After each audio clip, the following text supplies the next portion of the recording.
Thanks so much for joining us. Welcome to the September 24th, 2019 City Council meeting.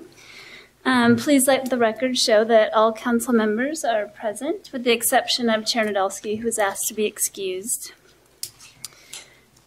I've asked Councilmember Stevens to do the pledge for us this evening. If you'd like. Thank you. We'll all rise.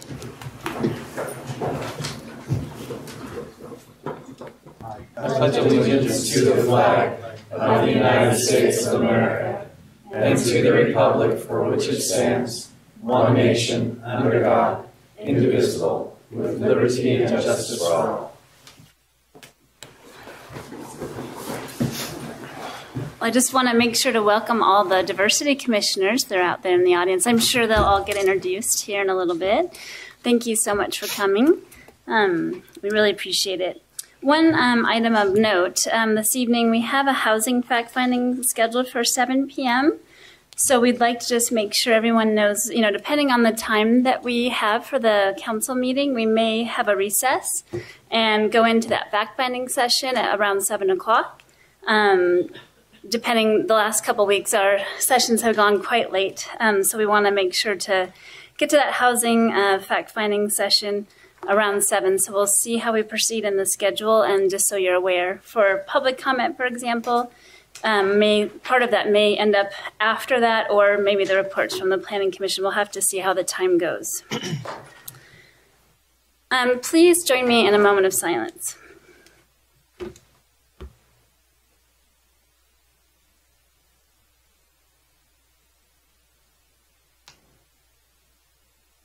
Thank you. Great, so I'm looking for a representative for the breast cancer recognition. I'm not sure I see him here just yet. If Colt Jarvis was going to be here. I don't see him. I don't see him either. Should we switch? Yeah, should we switch? Would that be okay with everybody? Mm-hmm. Okay. I don't know if we need an agenda change. So we'll first do the Domestic Violence Awareness Month proclamation, and I believe that Councilmember Heyer is going to be presenting that. And we have Margaret Rose from Your Community Connection, or YCC, and also Danette Stanger here. We'll ask you to come up after they read the proclamation. Thank you. Yes, thank you, Acting Chair Traberka. I'll just make it as long as possible. Yeah, we make it a long time. Yep, okay. It's my pleasure to make this proclamation. Declaring October 2019 Domestic Violence Awareness Month in Ogden City. Whereas domestic violence has affected members of our community and individuals throughout the world, sadly, many victims of this horrific crime suffer in silence because they are afraid to seek help. It is crucial that members of our community feel safe and comfortable seeking help when needed. And whereas it is estimated that more than 10 million people experience domestic violence every year. While domestic violence is known primarily as physical abuse, it has many other forms, including emotional, sexual, financial, or psychological. And whereas Domestic Violence Awareness Month is nationally recognized every October and first began by the National Coalition Against Domestic Violence as a day of unity to connect battered women's advocates across the country. This month is an opportunity to help our community promote and protect the safety and freedom of all who seek refuge from this terrible crime. And whereas Your Community Connection, YCC of Ogden, is dedicated to help victims of domestic violence by providing advocacy, education, services, and resources. Throughout their programs, individuals and families can feel a sense of hope, safety, and protection. And whereas Ogden City encourages members of the community to work together to increase domestic violence awareness, doing so will enable members of our community to feel safe and secure.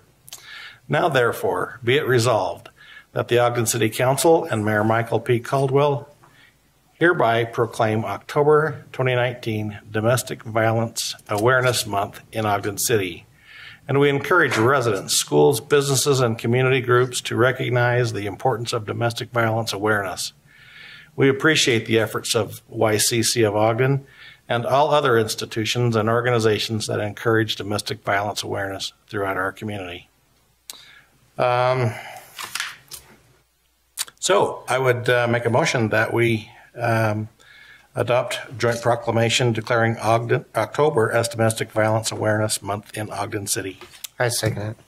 Thank you. So we have a motion by Councilmember Heyer and a second by Councilmember Stevens for the joint proclamation.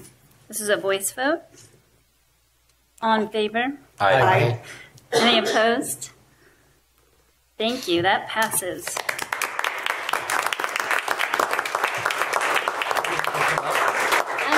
Yeah, come on up.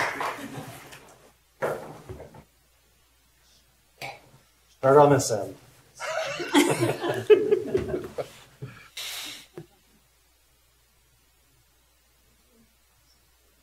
Thank you.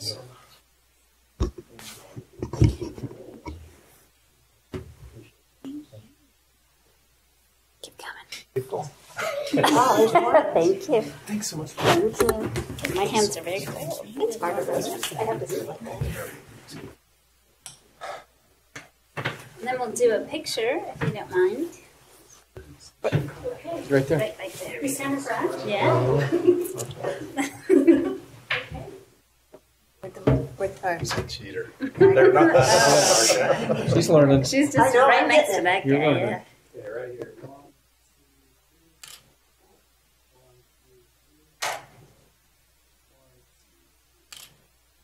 Thank you. If you'd like to say something, you're welcome to. Thanks. So just as Oh, you can come to the mic. Yeah, just to the mic. Sorry. Sorry, just for the recorder, they have to be able to They have to hear you. We like to try to make you as nervous as possible. Okay. You have to step up to the mic. Is it working?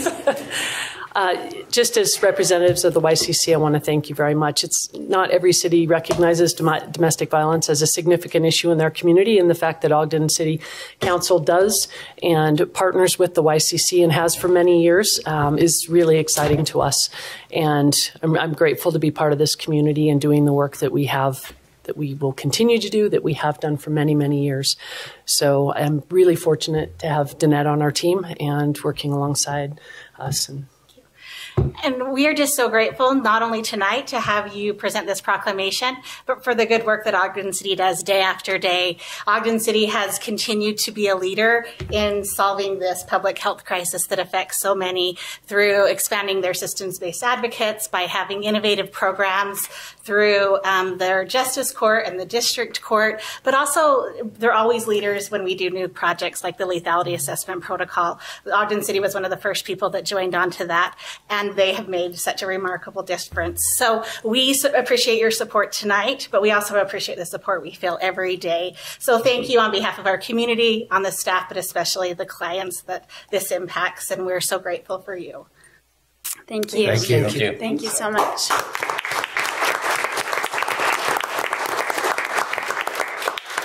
Vice Chair Chaburk, if I could just make one real quick comment.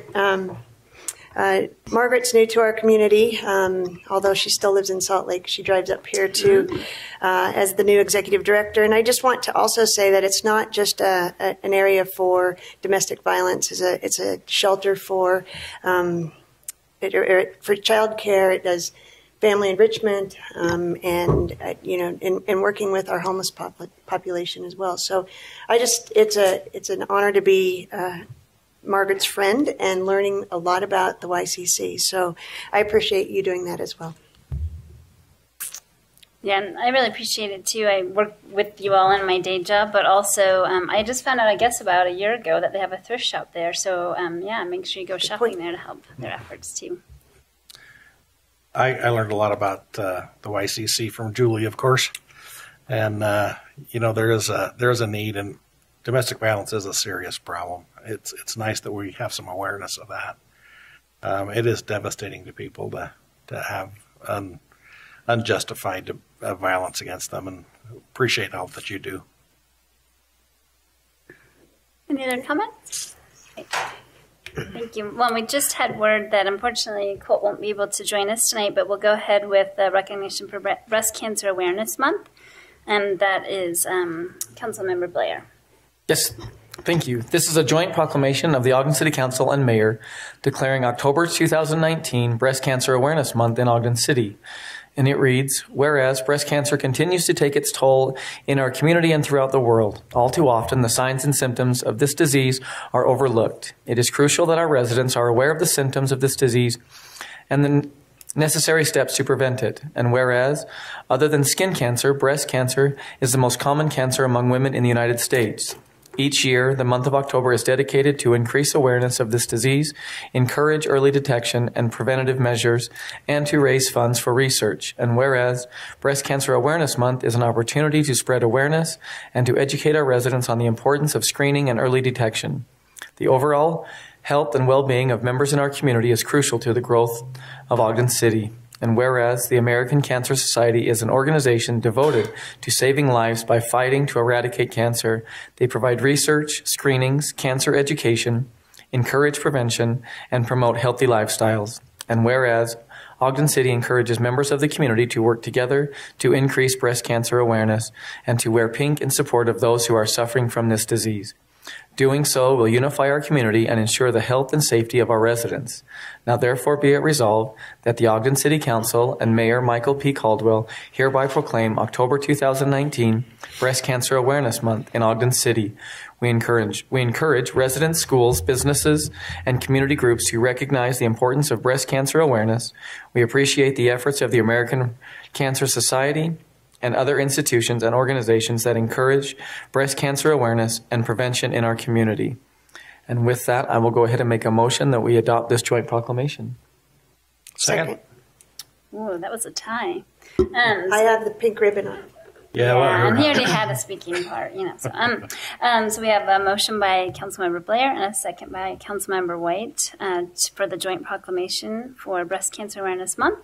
This is a voice vote. All in favor? Aye. Any opposed? Thank you. That passes. And we'll make sure that... we'll hold on to this and then make sure. Thank you very much.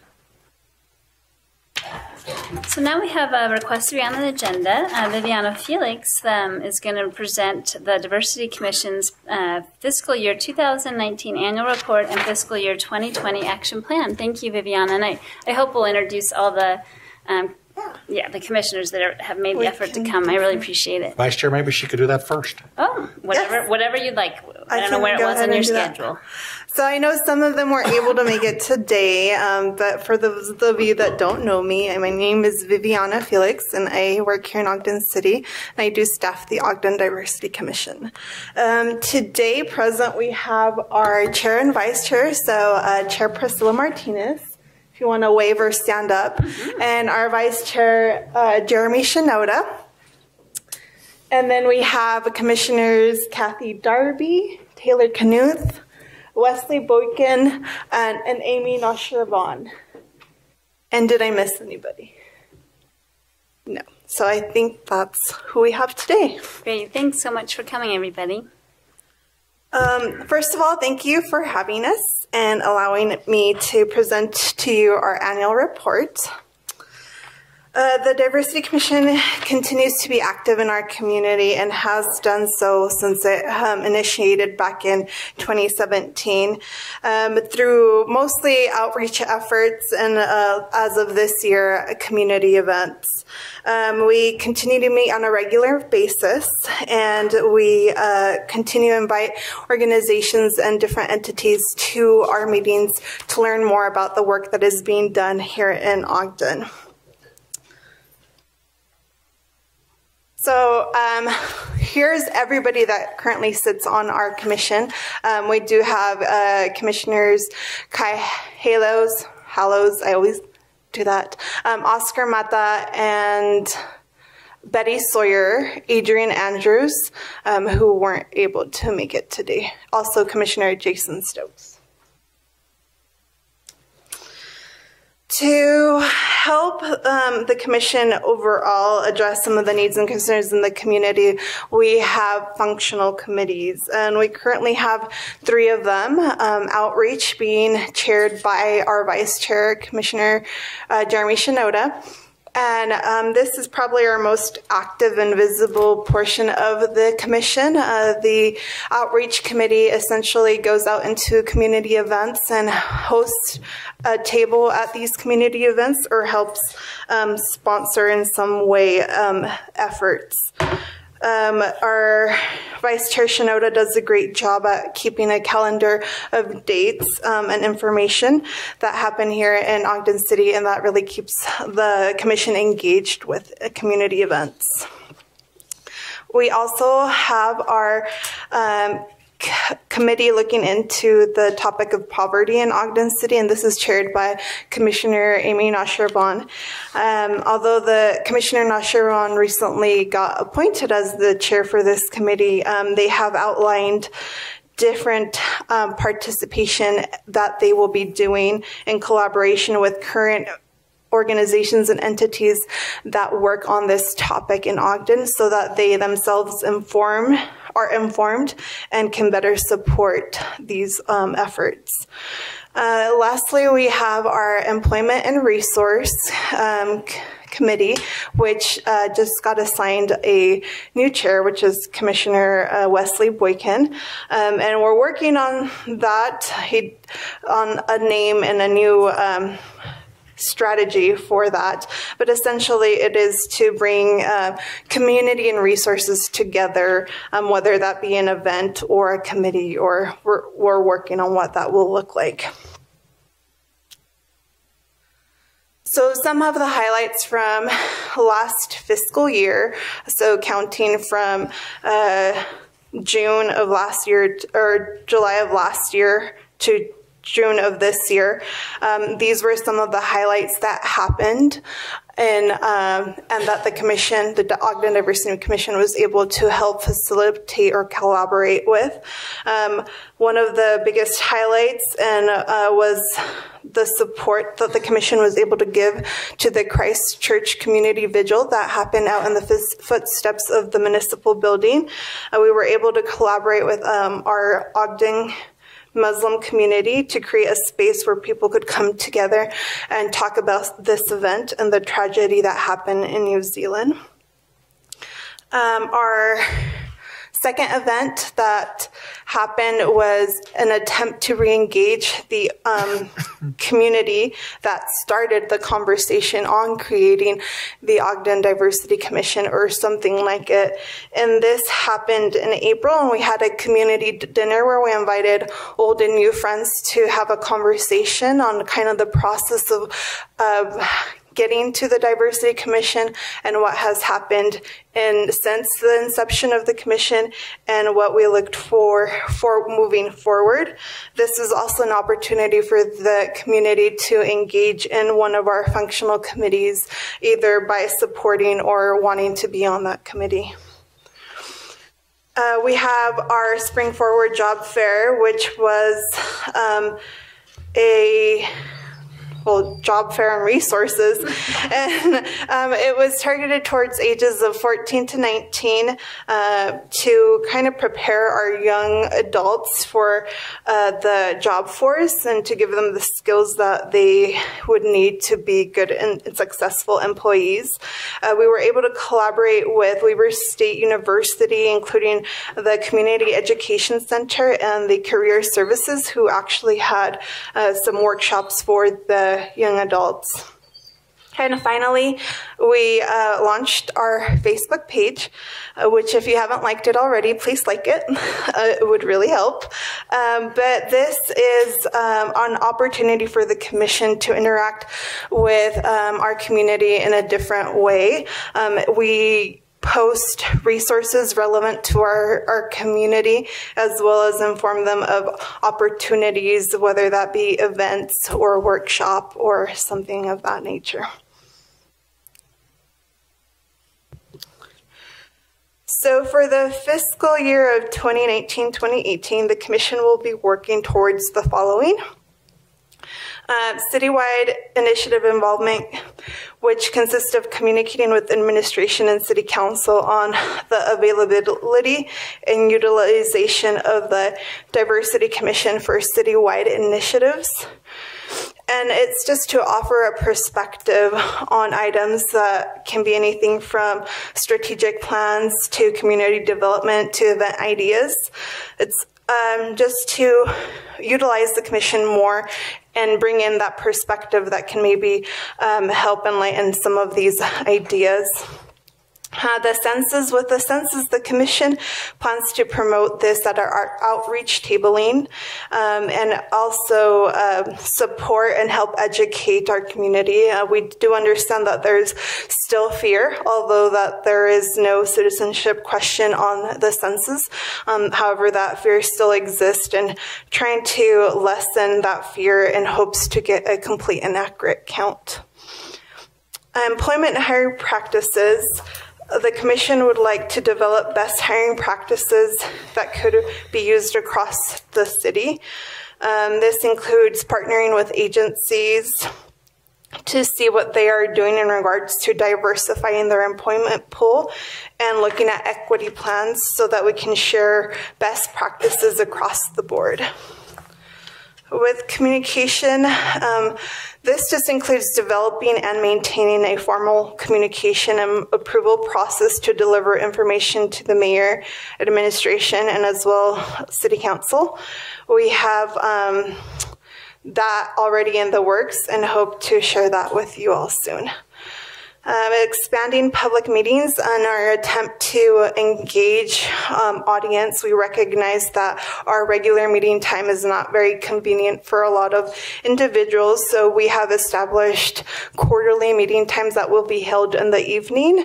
I invite you all and everybody who's listening to our next quarterly meeting that will be held November 13 at 5:30 p.m. here at the main library, which is just off of Jefferson Avenue.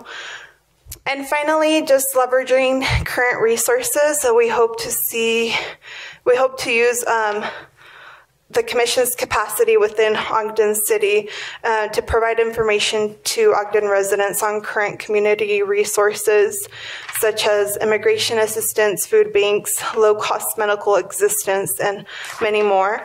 We will also continue to partner and support current organizations and groups that are working in our community. And in summary, going forward, we hope that the creation of a formal method of communication with both mayor and city council will allow us to focus on community needs. We would like to see the Diversity Commission utilized more by both bodies and being the source that informs you of issues and concerns in our diverse communities. The annual action plan presented to you attempts to address some of the current community concerns. However, we understand that there are more, and we have to become aware of those as a body.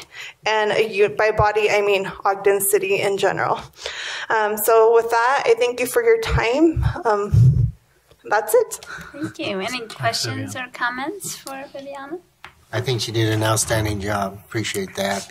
I think this is what makes Ogden a little bit different, is that we feel that everyone is welcomed here. I don't know, is it appropriate for them to look into housing for the diversity? I'm not sure about that. How would that be if they looked there? We can definitely look at it, maybe break it down and narrow it down to a specific topic that they can look at. Both renters and maybe owners or something like that. I don't know. It's something you could look at and see. Maybe we can make some kind of formal request if that's something we'd like them to do. Okay. Yes.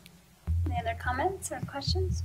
Yeah, I just have a quick comment. I know this is a new commission, and I appreciate you and all of your efforts, because the growing pains, I can tell by our last meeting together, have been a little difficult.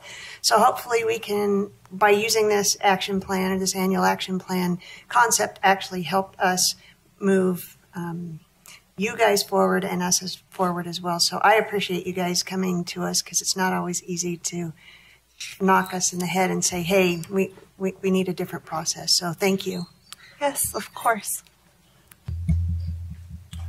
Yeah, I really appreciate all the work that you do every day, and the diversity commissioners for volunteering their time in this effort. And I look forward to how we're going to continue to build on the action plan. I know a lot of people have talked about the budget before. You know, like, oh, the diversity commission has such a limited budget. Can you speak to that a little bit? Yes, so the first year that we were awarded a budget was actually last year, and we were awarded $5,750, which for the amount of events that we had was just appropriate enough.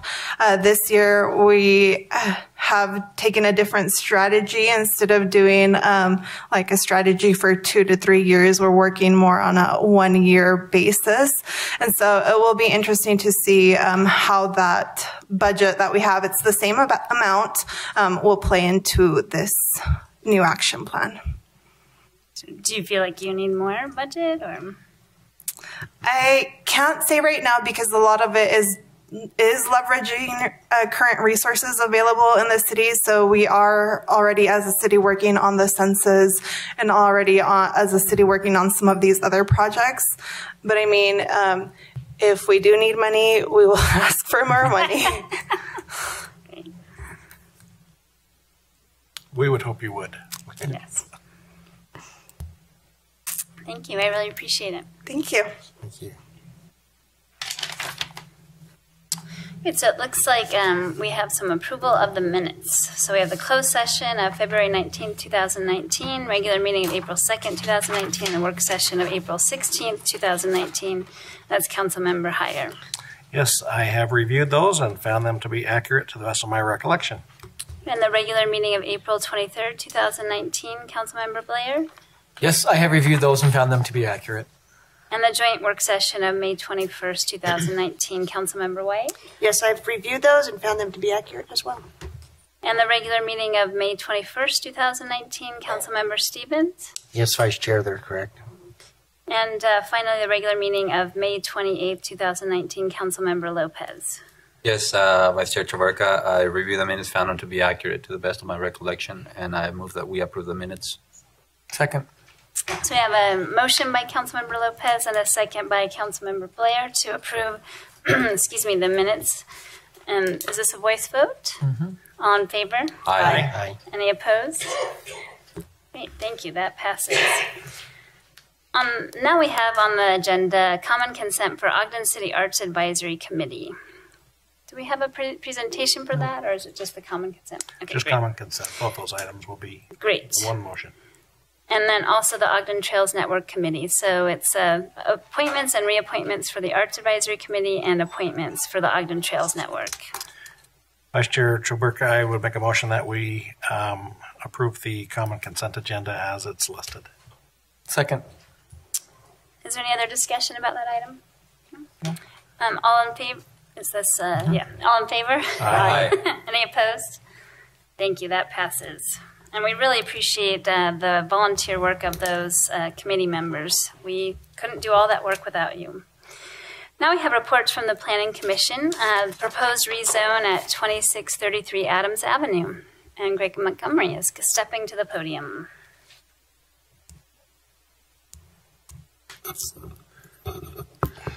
Council members, this is a petition that had been filed with the city actually last year, and time frames and meeting with the proposed applicant.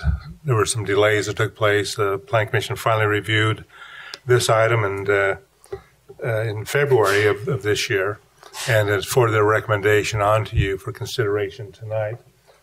The request is to look at rezoning a parcel of land about 5,300 square feet located on Adams Avenue, 2633. It's a vacant lot. As you can see in this air photo, to the north is a parking lot, to the west is a parking lot. There's a single-family home to the south, another parking lot, and then two more single-family homes, and then the job service building along this portion of Adams Avenue. To the north of the corner is a tire store, an old service station area that has been reused. And so that kind of gives you the lay of the land of what is taking place here. and the location of this property. Zoning-wise, this is on the edge of the CBD zone. You can see that turquoise, teal, whatever color you want to call that, is the CBD zone. And so it, again, is on the edge of the CBD zone. It also is presently R3EC, and the properties to the south and also across the street to the east are in the R3EC zone. Excuse me, Vice Chair, Acting Chair George. I'd like to make a request. If for a lot of people that don't know what the zoning means, I'll explain what those are. Anyway, okay, thank you. Yeah, That's a lot of letters and numbers. That's no, true. that is. So what that is R3EC means generally this is to single family to multiple family housing at medium density range. Means that on the property you could develop a single family home. If this had enough lot area, it could develop up to about 20, 23 units an acre on the property.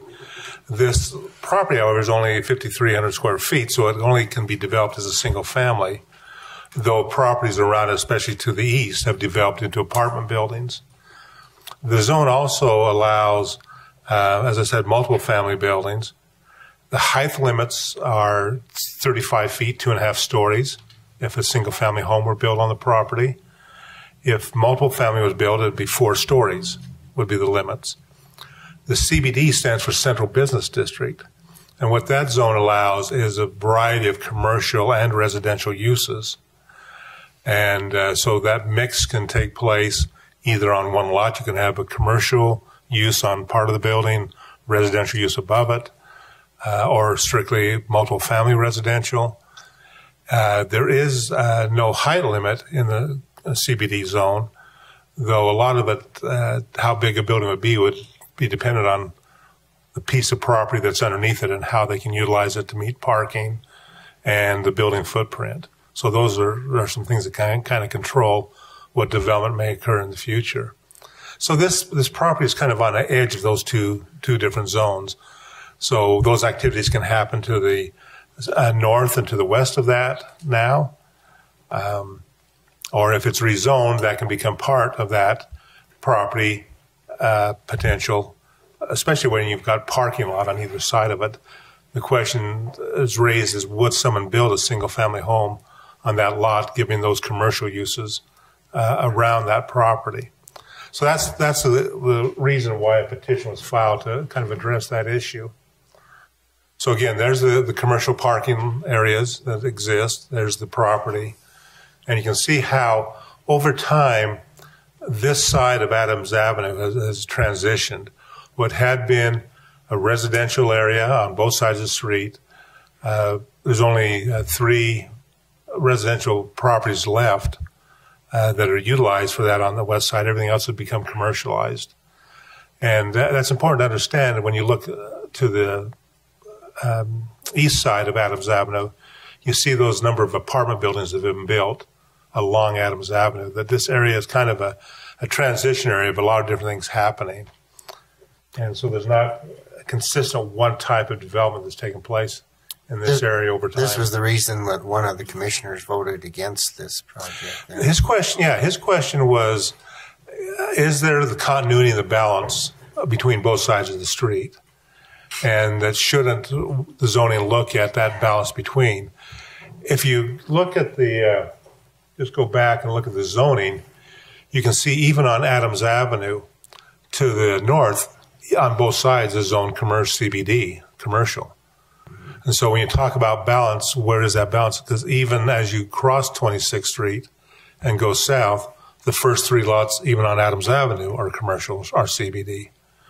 And so that's that kind of question of where is the balance. That zoning map, while it reflects what could be, if you added the state office building in there on the corner, that's another commercial activity that's exempt from local zoning. But if you gave it land use, that would also appear blue. So you'd really start to see that area kind of disintegrate in any type of continuity on that west side of Adams Avenue. Thank you. So this is the lot, 40 by 132 feet. As you can see, the home that's next to it. The proposal, while this is not a development agreement where saying this is what's actually going to be built, was looking at something that can fit onto a small lot size and allow the variety of uses to take place to better utilize that vacant piece of ground, given its surroundings. One of the questions that came up in the discussion with the Planning Commission is, what does the CBD plan talk about? And the CBD plan talks about this area being single-family housing. And the Commission looked at that and said, okay, if the plan talks about single-family housing around here, what is the reality of what's there and what would be developed versus some of the zoning policies? One of the key parts the Commission looked at is this area in transition? In other words, have the uses changed over time period to this is no longer really a single-family neighborhood because of the uses which are taking place on that west side? And so the Commission, as they discussed this, felt that that really is more of an important item of consideration of the area being in transition. In other words, the uses changing of buildings torn down, and the character of that west side really not being a single-family neighborhood anymore.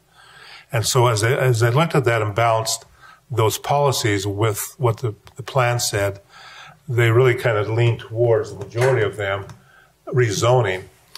The other thing they looked at is the East Central plan, since this is on that edge of both. The East Central plan talks about that area being multiple family and commercial. And so as they tried to weigh both of those together, there were some conflicts, and they felt that the best approach to this would be to look at the extension of the CBD zone or the commercial mixed-use zone.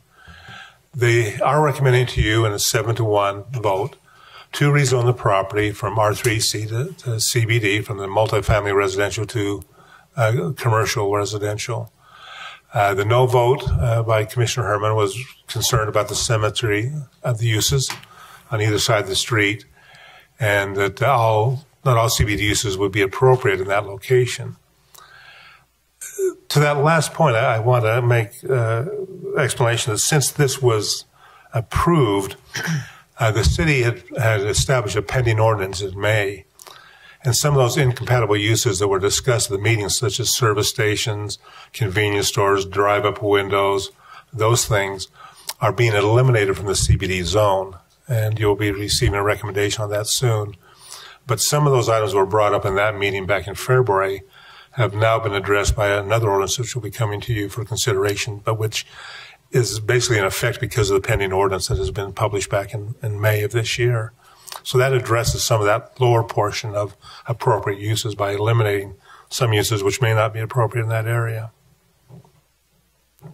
Thank you, Greg. Does anybody have any questions for Greg? I know the petitioner is also here, Correct. right? We can ask Greg some questions or move on to the petitioner. Can you, before he leaves, Sure. We did get an email from a constituent. Can you address that how it does not meet the lot size requirements for the CBD, just in general? The CBD does not have a lot size requirement. A few years ago, we had minimum standards in terms of densities and development, but those were removed. So right now, there is not a minimum lot area required for residential development. And then also I'm not quite sure what GP historic preservation provisions are, but can you speak to the historic nature of this area, or by removing the zone from R3EC to CBD, does that change the Okay. to the GP historical preservation? I think it's general plan. General I would plan. guess general plan. Yeah. Maybe. So I'm just let me- trying to have him answer these questions. No, I hear you. Yeah. Trying to get, let me So many just letters. go to this map right now. So I think the question is maybe two parts, and again, not having seen it, but what you're telling me is two things. One is the removal of buildings that have been, this area had traditionally been a residential neighborhood with single family and mixed use apartments scattered throughout. The city, of course, tore down an apartment at the corner of Adams and 26th Street, which some considered, and when it was originally built, would have met historic criteria, but add-ons and revisions to it, and plus the condition of the building required it to be taken down. So that corner was removed. This had a house on it one time. That's been removed. And I think the question is, with removal of older buildings in the city, how does that establish that we're still trying to protect our historic character? And does this encourage other buildings to be torn down in the future for new development to take place? And I think so. There are no standards in the R3EC zone. The R3EC zone does talk about architectural design standards for new construction to try to meet the character of what that overall area was. So a bungalow style, building materials, those are all items that would be required if a new home were to be built there. It is to reflect the character of the overall historic district, but is not historic preservation. Historic preservation is where those items are designated on the local or the national register, which these in this location is not, because there's no building there. But there is nothing in the general plan that says we're supposed to keep them. Well, the idea is we are supposed to be trying to preserve our history and our character and those buildings that are significant, to try to retain those, to preserve that story of who we are. In this question, with the vacant lot, there's no preservation involved. The question is more compatibility now for what would happen in the future. I have one question, or a couple there. I'd like to go to the standards and the character. Since we've removed that, if it is passed, are there any standards, or if he wants to build another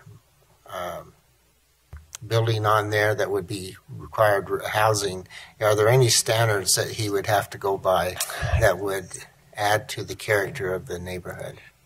If the property is in the CBD zone, unlike the R3C, it would have to be reviewed by the Planning Commission. And one of the items the Planning Commission looks at is compatibility in terms of architectural style and materials. Those are things, while not specific details are in the plan or in the ordinance, those are the items the Planning Commission looks at and saying, how is this compatible in those features of design and materials to create a character? The R3C says you have to do these certain types of design things. So the R3C does have more prescriptive standards than the CBD, but the CBD is reviewed by the Planning Commission and the mayor rather than just staff. So there's a kind of a switch of how do you review it, a public review or staff review. R3C is just staff review. CBD is the public review before the Planning Commission and the mayor and the decisions made. So let's go back to that standard again. If he puts a commercial item, a building on here, what standards would be there, and what businesses would be allowed in this area here? Most retail office uses could take place. Live workspaces, so you could have, if you wanted an office on the main floor, you could have dwellings on an upper floor. Or is it strictly office or strictly multiple family? Yeah. All those options exist out there. But as I said, some of the more intensive uses that require automobiles would not be permitted, as we're revising those in the CBD at this point. I'd like to go back to the neighbor that's to the side of this building. Is there any requirements to have him develop a buffer area to protect the privacy of that resident? Under the R3 zone, or the present zoning, there's required a 5-foot side yard setback. So there'd be a 5-foot minimum distance between the property and a building. And that building could then be 35 feet tall under the present zoning for a single-family home. Under the CBD, there are setbacks of 10 to 15 feet if it's parking. If it's building, the building code is going to kind of dictate what that distance is, because you can't have any openings within the first 5 feet So if they wanted to have windows or things like that, they would have that 5-foot setback, which would be the same as the R3 EC zone. So that side yard would be about the same distance at that point. But if they don't? If they don't have windows and make it fire rated, they could build to property line.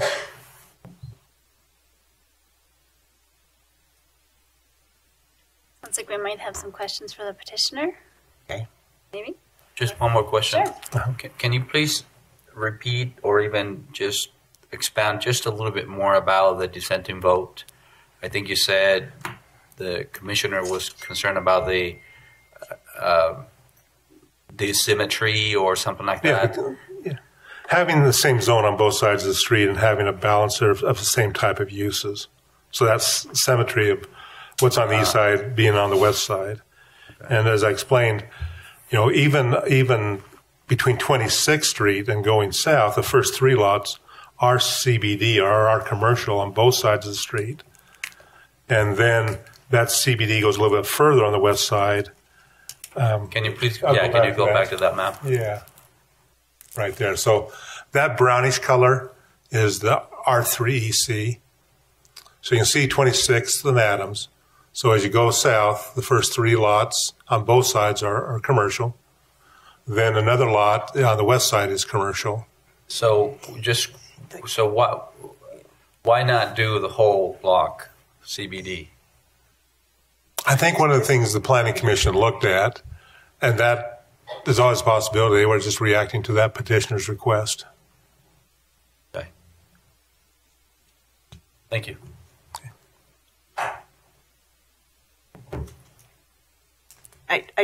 I'm sorry, I have one more question. So in a time where we are looking to try to increase our density of housing, it seems like this might actually be counterintuitive to increasing multifamily.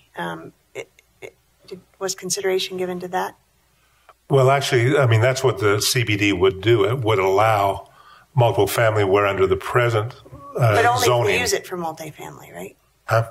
Only if they use it for multifamily. Only if they have the option. Could, use it for commercial zone. Yeah. Under the R3, it can only be used as a single family because of the lot size. Okay. We're hearing from the petitioner, right? Yeah, I believe so. The petitioner here? No. Welcome. Thanks for coming.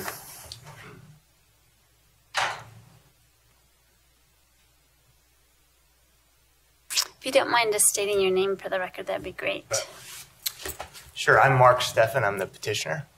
Welcome. And my name is Tony Pantone. I'm an architect with Bott Pantone I don't know if you guys Architects. need to move the mic just a little bit. Thank you. Okay. Yeah. Tony Pantone. I'm an architect with Bott Pantone Architects here in Ogden, working with Mark on this project. And I don't know that we have a whole lot to add to what Greg has explained and what's been already discussed and addressed. We appreciate your time in reviewing this petition for a rezone. Mark's intent, I'll let Mark speak for himself, but Mark's intent and kind of desire is to develop potentially a mixed-use development or possibly a small multifamily project. And so that's the reasoning for this proposal today. There are some challenges with the property. Obviously, with the size of it, parking is a big challenge, and we've discussed, and Mark has some potential ideas on how to address that. But the first step, of course, is getting this rezone approval and then addressing those in the future. So if you have any questions for us, we'd be glad to answer anything that you have. Sure. Did you want to say anything? Yeah, I would just follow on with what Tony said. The goal would be to, I think the question is about whether this would reduce the ability to have more housing. It currently can only have a single family house based on the size of the lot. So the goal would be to have mixed use with multifamily. Yeah. Any other questions? I'd like to have him address the parking, and if Craig could give us an idea of what parking would be permitted on this property. But what ideas did you have for the parking? Currently, the parking would be pretty limited, right? Potentially three spaces. Ideally, it would be partnering with other properties nearby so that we could have additional parking either on adjacent property or with one, I think within 200 feet, you can use nearby parking. So that would be the goal if the scope expanded, but without expanding the size of the lot or getting off-site parking, it's pretty Kind of limited. be limited to 3 residential units with the availability of parking on the current property. Thank you. Any other questions? Are you considering acquiring other properties around the area, or I don't know if you can divulge I'd that, rather, if that's yeah, too I'd much rather information? not. Potentially, yes. Okay.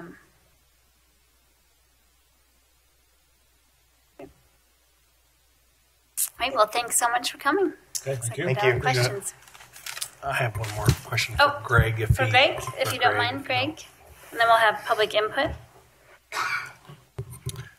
So on this proposal, is there something that we can do that would go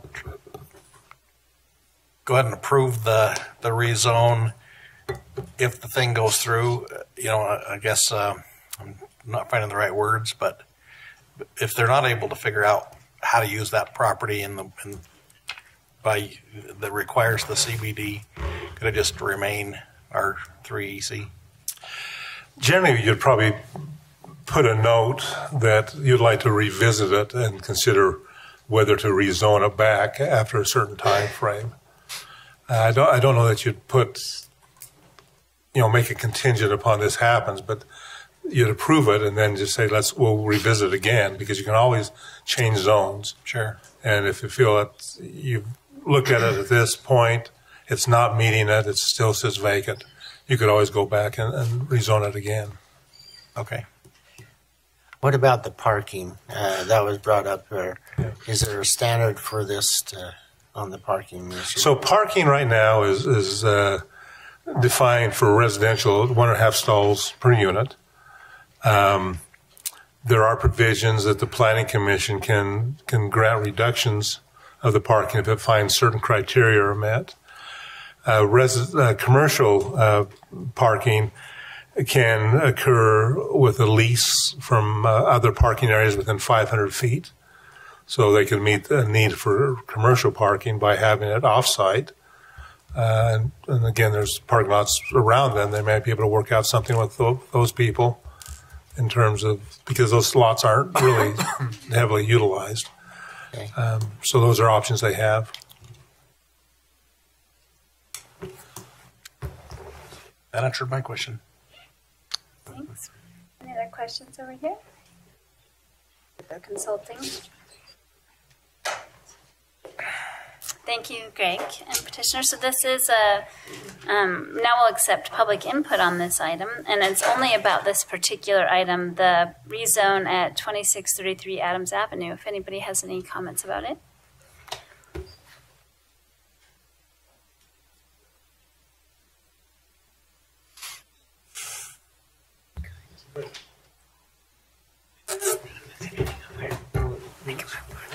Hi, Travis Pate. My concern, I actually sat with you and several concerns from the neighborhood with regards to it doesn't meet current zoning guidelines, which is the opposite sides of the street should match the zoning. The east side of the street is R3, and so is this side. And if you rezone, then you've just gone against some of those planning guidelines that say that the street should be like in character. Also, Bob Herman, which is on the Planning Commission, said that that should not be the dividing line. The street should not be the dividing line. It should be the rear property lines. And so with this already currently zoned R3, there's a lot of opportunities. But if not, because it's not being zoned mixed use, which would then come with the development agreement,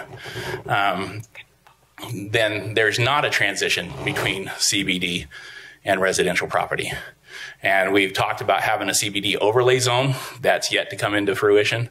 And so if there wasn't a CBD overlay zone, then they could possibly change this zoning to be part of that overlay zone and have the transition, because then there'd be defined guidelines as to what would be allowed on there, instead of just, so to speak, the full weight of the CBD coming right into that property. It is unlimited, the height restrictions in the CBD zone. Does that concern anyone? Other than for every 1 foot that the building is above, or every 2 feet, it has to be 1 more foot away from residential zone. And so the fact that there's an unlimited height on there, and if they do acquire other property, then they could possibly appeal at that time once there's the design and other guidelines saying, here's what we'd like to do with this property, and here's how we're going to transition it into the residential zone. When there's a continued encroachment into the residential zone, why did we just invest $700,000 in unit reduction into this neighborhood to just put the density right back in the doorstep, and not only put the residency back in the doorstep, but to change the zoning to accommodate it? It's not current, it's not prudent. None of the things, it doesn't match the Adams Avenue CRA. And so it's also, is this body the one that's supposed to hear this? Should it go to the redevelopment agency also? Because it's in the Adams Avenue community reinvestment area. And so it would be premature for this body, I think, to present that and change that when the property actually should go to the RDA first for approval, site approval, everything else, and meet and match the Adams Avenue CRA prior to coming to this body. And so I think that it's premature how it is. And I'm not saying that we wouldn't accommodate other aspects, because if you actually go into Weaver State Archives and look, there's a beautiful building proposed for 26th and Adams that's part of the Leslie Hodgson's architectural plans that are in the documented archives at Weaver State for one of those corners. It doesn't say specifically which corner on 26th and Adams, but that would easily be a welcome thing. Here's something designed, something that was already historically accurate, and it would be welcome. So we're not saying no, but we're just saying not yet. It's just, it's premature, especially without a development agreement. It's premature with the residential aspects of the district. William Kay, the founder of Kaysville, his family home is in its 4th generation of being owner occupied. And you're gonna, if this goes through, it's just gonna be the camel nose inside the tent. And before you know it, the entire camel's in the tent, the entire district's demolished. And no local preservation guidelines are followed because it's not on the local resources. So we need to say no to the current rezone. Thank you. Thank you, Travis. I think Ralph had public comment about this item. Yeah, and John's coming up. Good evening. Is this about the Adams Avenue rezone? No. Okay, it has to be about that. You're still doing that. Yes, I'm sorry. Yeah. That's public input for that item right now. There's traffic behind you. Oh yeah, there's going to be a traffic jam. He wants to comment on Adams Avenue. Ralph Price. Yes, I do want to comment. Beautifully said what he just said. I'd like to reiterate all of that because I think the redevelopment to go through this first, I think it'd be premature for you guys to go ahead and do it. You look at both sides of Adams right there. You look at Jefferson, you look at downtown and everything, and the beautiful job you've done there. Adams has been a forgotten spot, but it is a spot that has historical basis to it. And there's some beautiful things, as he said, in the plans for Adams.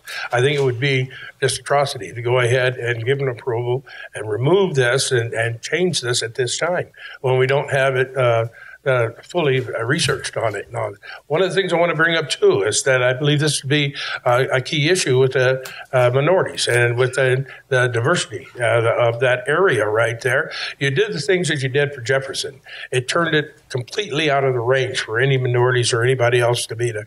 But it started out piece by piece being taken away, redeveloped and reassigned and put into projects. And it turned into a beautiful thing there. But you could probably count on one finger the number of minorities that are able to have access to that. I'd like Adams to be a place for all people here in Ogden City, Weaver County. And that's, right now, it is probably 70% minorities that live along Adams. And this, I would like the attention to be brought to that those communities that are set apart right now that are on both sides of that area is a key, beautiful job that's been done. And I think we can do this right here and still keep the essence of what's going on Adams right here today. That shop that he said there's a tire shop, it's a Hispanic tire shop that's right there on the corner. And you got El Matadors that's on Adams right down there. You got all kinds of things that diversify Ogden, diversify Weaver County and its minorities. and that's along those areas. Houses are being torn down, buildings are being torn down, just so we can go ahead and we can have the next step in whatever it is that's part of the strategic plan. And that's I'm all for everything he just said right there. I think it's premature for you to go ahead and vote on that and change the zoning so they don't have the basis to be able to meet the requirements that we should be able to have for Ogden City here. Thank you. Any other input on this particular item? I don't think so. Any other? I was wondering if we could speak to the RDA issue that was brought up, whether this is part of the Adams Avenue community redevelopment area, and if the RDA should be involved.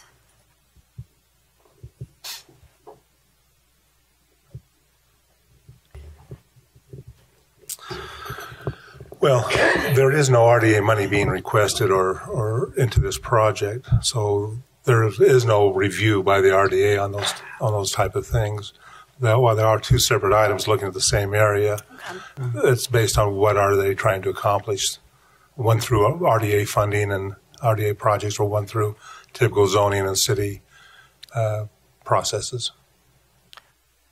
And someone brought up zoning. Does the zoning have to be looked at now before the project, or how does that work, Greg? So what was brought up was the idea of, do you do conditional overlays rather than just regular zoning? The reason you look at a conditional overlays is that there may be some unique feature that if it were not for a certain design, you would not consider rezoning. And that gives you the opportunity to look at design, site layout, and consider that before you consider zoning. And when people petition for that, and that is a little different process. It's not the typical standard to create a conditional overlay for every type of rezoning request, only if it's looking for something that if it were not that special design at that special location, you would not consider it. So this would be one of those value judgments you need to take a look at. Is this at a key area that you feel that it needs that type of purview to it before considering zoning, or is this a transitional area that because of the parking lots and everything else around it, one way or another, it just becomes a value judgment based on that rather than a design of a specific project? Thank you. Any other questions? Looks like that's all. Thank you so much. So this looks like we need to make a decision about whether we're making a motion or. If I may just make a quick comment, just regarding this topic, I tend to agree. I'm just looking at this map and just I just tend to agree that in my mind it might be wise to wait to see what we could do with the rest of that block. Because even though, as Mr. Montgomery mentioned, that it's already kind of has these elements of some commercial uses and multifamily uses that would qualify under the commercial, but I just really wonder why we wouldn't address the whole block. So anyway, just for whatever it's worth, I wanted to put that out there.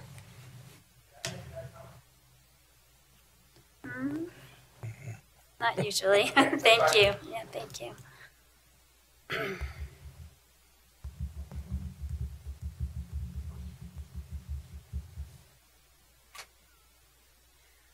We're looking at me very skeptical. I'm just. Yeah. I'm waiting for you. There's Any other? Yeah. there are things to consider that have been raised, and I was just considering them. Sure. So I'd be happy to consider a motion.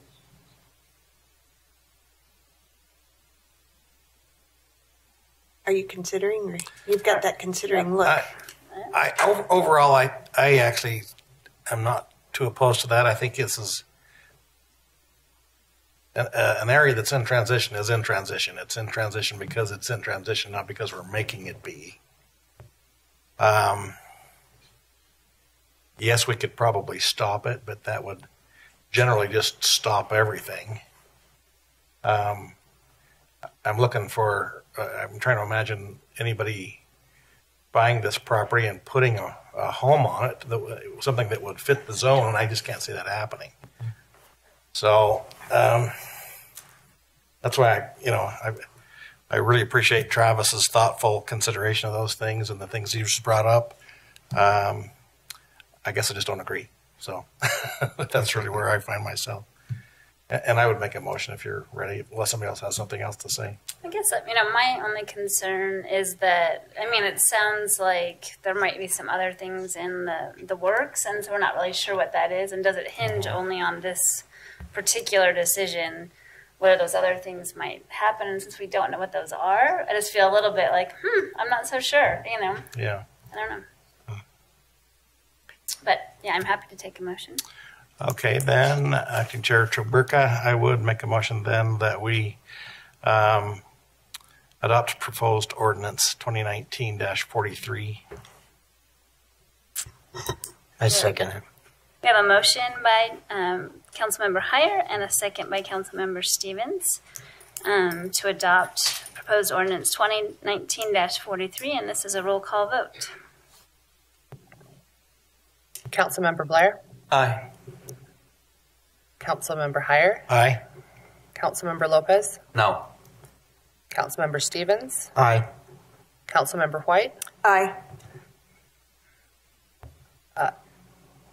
Vice Chair Do you know what to say? Just call me whatever you would like. Vice Chair Traburka? No. No. But that still passes, correct? If I can count correctly. You got 4. I would like to. I do have a concern though that this actually develop before we are married to the zone, and I guess what I'm saying is we got to have some kind of a trigger that lets us review whether it's happened or not, whether we ought to revert it back to that zone. I seem to recall we used to have a method by which that happened, but I can't think of what it is now. Maybe you can talk offline and figure it out a little bit. Well, maybe it's just our staff that puts it on their calendar and takes a look at it. And Yeah, got on your calendar. Put it on there. Let's do 3 years from today. No. Greg, can you put a note on that if it doesn't develop, that we bring it up again? No. Okay. I don't think so. Greg's saying yes. Okay. I don't know who to believe. Greg. I believe everything. Greg. No. Okay.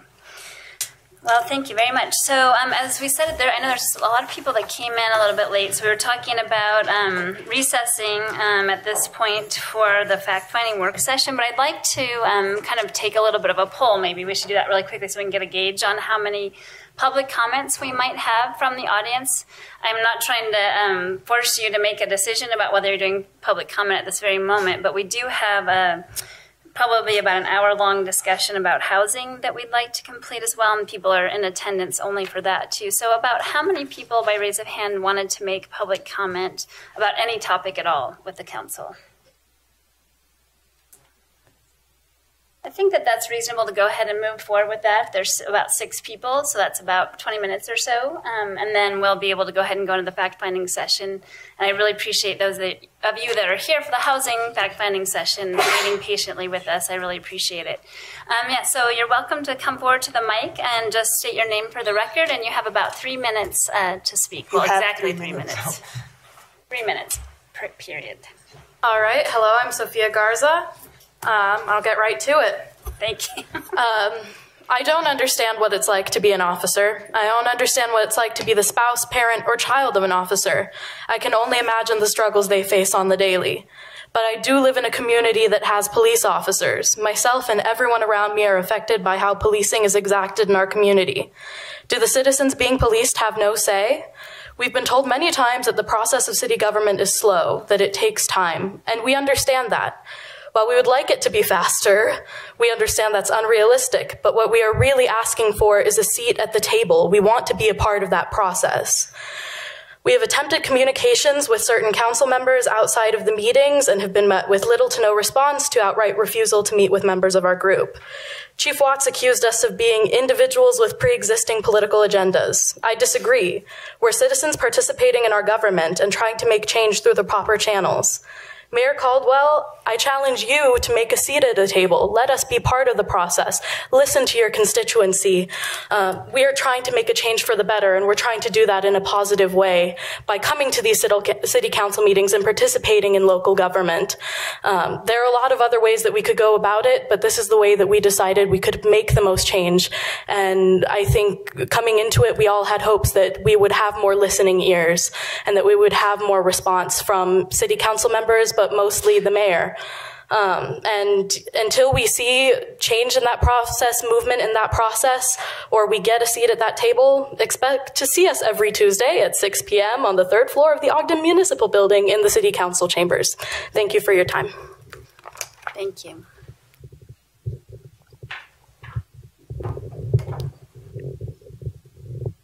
You know, I appreciate you making this a special city council meeting on my behalf. Oh, is it your special day? But anyway, I'm here to represent... John, you need to tell us your name. Yes, my name is John Prescott. Even though we know you, yeah. just so Richard would know there. But anyway, and this is Vern Burgess. He's my cohort here. But anyway, we're here to remind you of October 10th.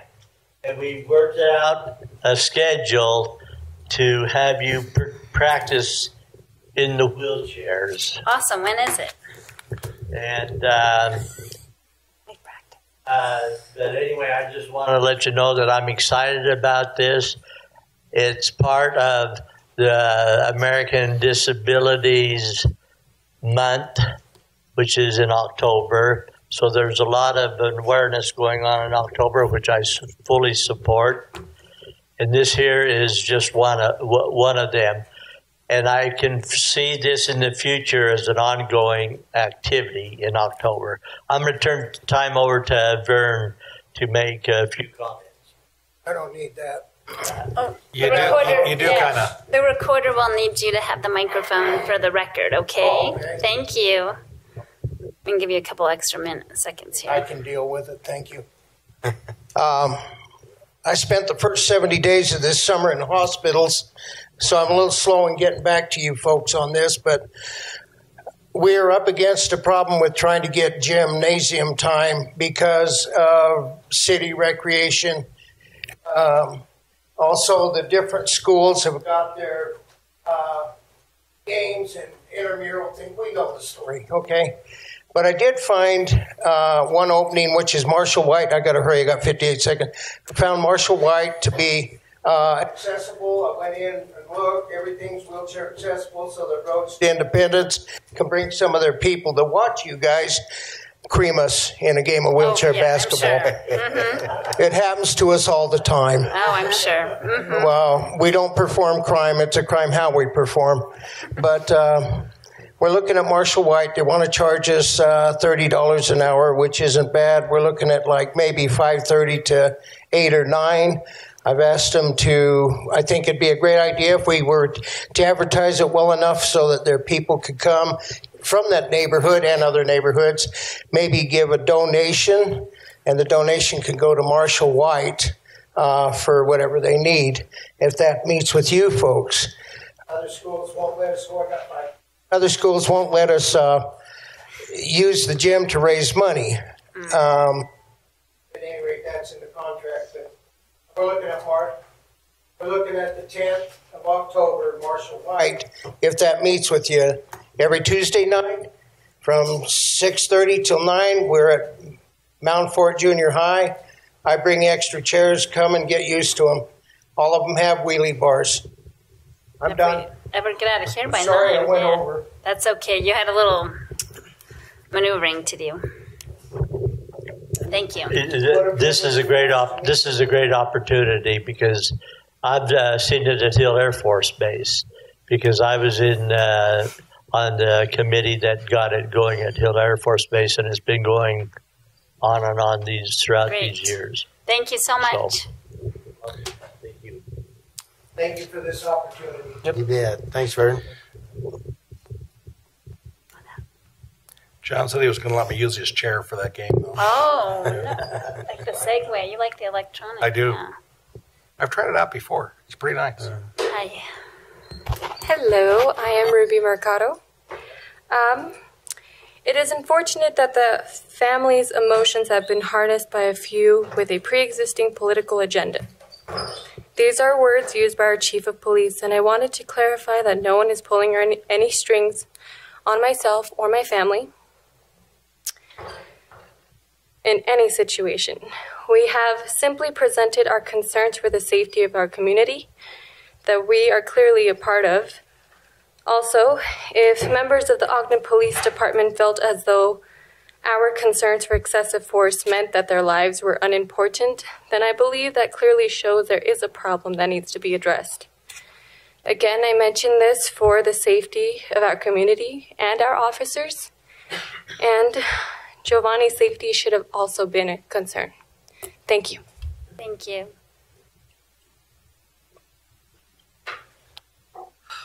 I'm Lex Scott. I'm the leader of Black Lives Matter Utah. I came up here to inform you of a situation that has to do with you. I've been working with police and the FBI and the Department of Justice for 6 years.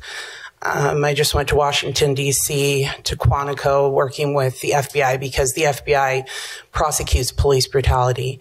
After my visit, I did receive a call from the FBI Civil Rights Division asking me about police relations in this state, seeing if they're doing anything about police reform, excessive force, body cam footage policies, community-controlled civilian review boards, diversity training, de-escalation training, etc. I said that I was very concerned about elected officials and also the police department cooperating with the public. They asked if I would like a full civil rights investigation by the Department of Justice of Utah Police. I said that I did. They are now conducting an investigation. I get nervous. I've never spoke publicly. I know that's not true. So what's going to happen is they're going to bring mediators and they're going to have police brutality victims and police and activists meet with the Department of Justice. This also happened in LAPD where they couldn't resolve these issues, so they issued a federal consent decree. Now the police control belongs to a police commission in Los Angeles. They have lost control of their police department because they refuse to cooperate with police reform. The same thing happened in Ferguson, Missouri. You can Google the Department of Justice report on Ferguson PD. So basically, we want excessive force policies, use of force policies rewritten. We want de-escalation training. We want body cam footage to be released within 10 days of every officer involved shooting, unedited with sound. We want officers to not be investigated by themselves. It's a conflict of interest. It's not okay. And I will be meeting with the Department of Justice next month, and I will tell them that the police are not cooperating. And I do want to push for a federal consent decree. So I would like to say that if you have any regulation over police reform, police accountability, and transparency, I would get to it because you will lose control of your police department. Have a great day.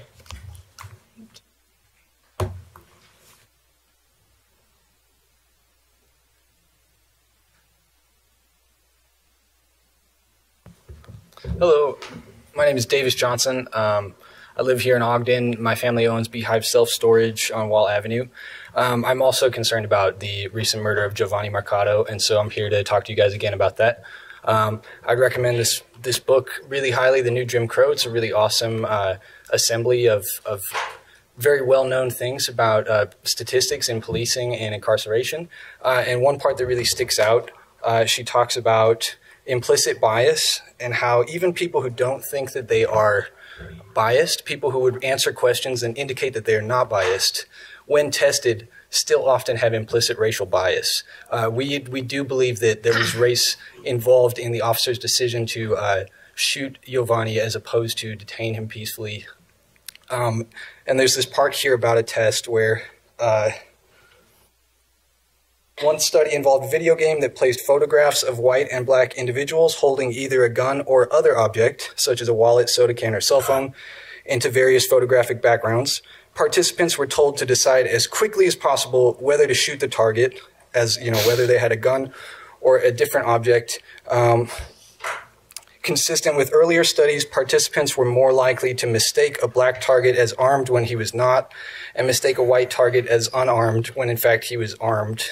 And so this, obviously doesn't apply to just black people and white people, but implicit racial bias can affect Latino people, just people of color in general. And so I would really urge the police department to consider that, and especially when looking at this case where 4 officers who had non-lethal means decided that it was just not worth their time to detain him without murdering him. And so it makes our whole community feel less safe. I literally didn't know Giovanni before this. I had no connection to the family or anything, and just seeing the news story was very disturbing to me. It's very close to home, and it's not the first time I've heard of police brutality in Utah, and so this is very alarming.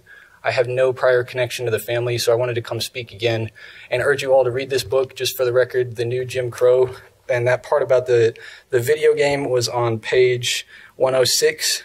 The chapter is The Color of Justice, and I'd really encourage you to read this. And there's lots of other research. This is kind of just an assembly of it all. These kind of people have known like these kind of discrepancies in policing, in the decisions to use excessive force, and also in higher sentencing for people of color.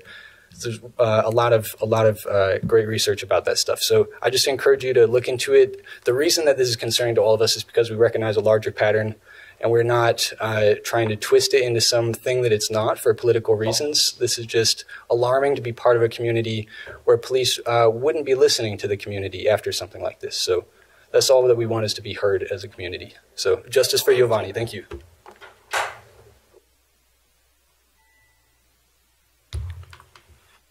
Hello, my name is Suzanne Daly, and I'm just going to have a little continuation of the last time we talked, and just encourage you to reach out to your community and not be what seems to be a little one-sided with the police force.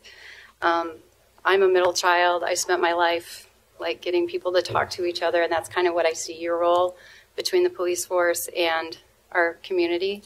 So I'd really like to see you try to reach out and create that dialogue, because it's so important. We have so much to learn on both sides. I know it sounds like we're just trying to tell you what to do, but we want to learn about the police force. We want to learn what their issues are and how we can help them to better police our community. I think the shooting with Giovanni was unnecessary, but tell me why it wasn't.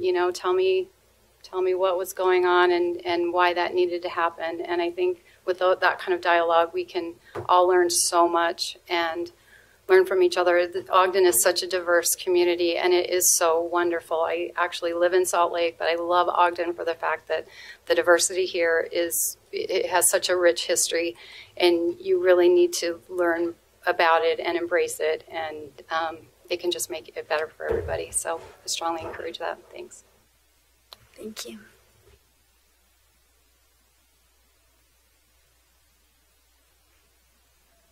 Hi, my name is Nazli Gonzalez. I want to push for police reform. If you are unaware, Ogden Police Department has lost 28 officers to Salt Lake City Department in the past 3 years. And this is according to, former police captain of Ogden City Police Department. Not only does this hurt Ogden and their task force, but it also makes you question if they're losing that many officers and they're understaffed, what's the quality of the officers that they have now? Ogden City Police Department, I feel like, needs to make some changes to their police task force and maybe offer better pay so that they're not losing so many officers per year or throughout the years, because losing 1, 2, 3 officers is hurts their department, but losing 28 in the past 3 years to other departments, they're not just leaving for pay, but they're leaving for other reasons as well. And I think it just shows we lost 28 officers in the past 3 years. And then that was Officer Captain Daniel Croyle, if you guys want to look that up.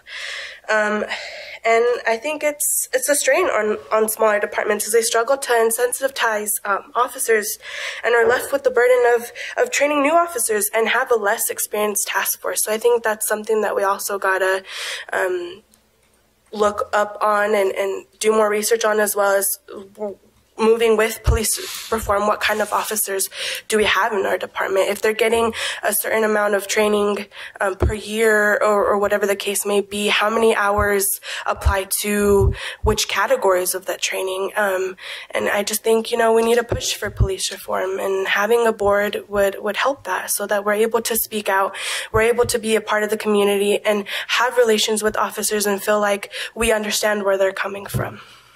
Thanks. Thank you. Any other comments? There's one more. Got my wife on it. This lady's moving too, so I don't know. Yeah, she might be.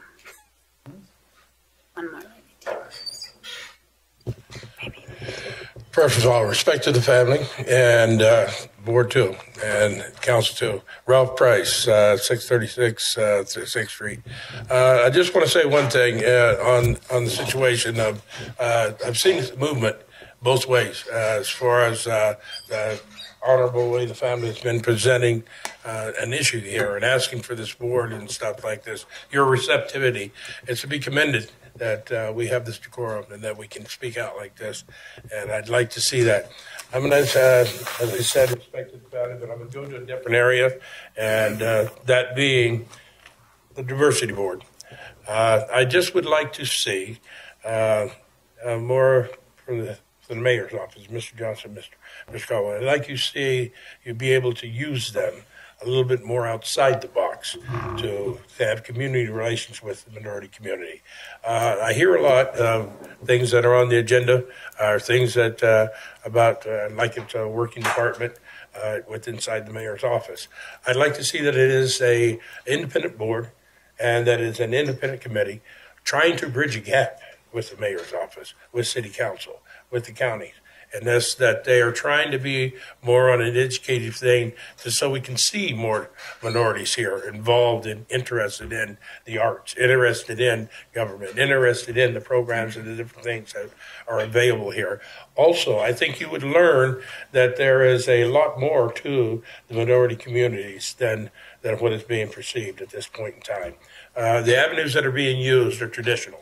And in that doing so, you're trying to go ahead and make movement with inside the minority community, the channels that are already there. It hasn't worked. That's why we have the diversity board that came into existence. I'd like to see them have a little more leeway with inside your office so that they can get out there and they can do more things. That budget should be gone. They should be asking for more. She's not asking, I'm asking. More money for the diversity board to be out there and be able to be proactive and bring them up to awareness and up to consciousness so that they might be here and be able to be part of Ogden City again. I know my mother was the first black school teacher for the state of Utah. I grew up with Ruby Price. I know what it is to see that thing being done, and we can do it better. It's commended that what efforts we are putting that forth, and that we do have the board in existence. I'd like to see more money there so they can think outside the box and go ahead. I'd like to see more freedom from the mayor's office, Mr. Johnson, you guys, to empower them to be able to do more. And Marshall White, they're going to bring it up again. Marshall White Center could really be used. And yeah. Also, I just want to extend an invitation. Don't have to wait till October 10th. You can go out with me tonight and everything. I'll show you some homeless people coming out of prison, jail, university. I do it every day and night. Anytime, you guys. You can go on now.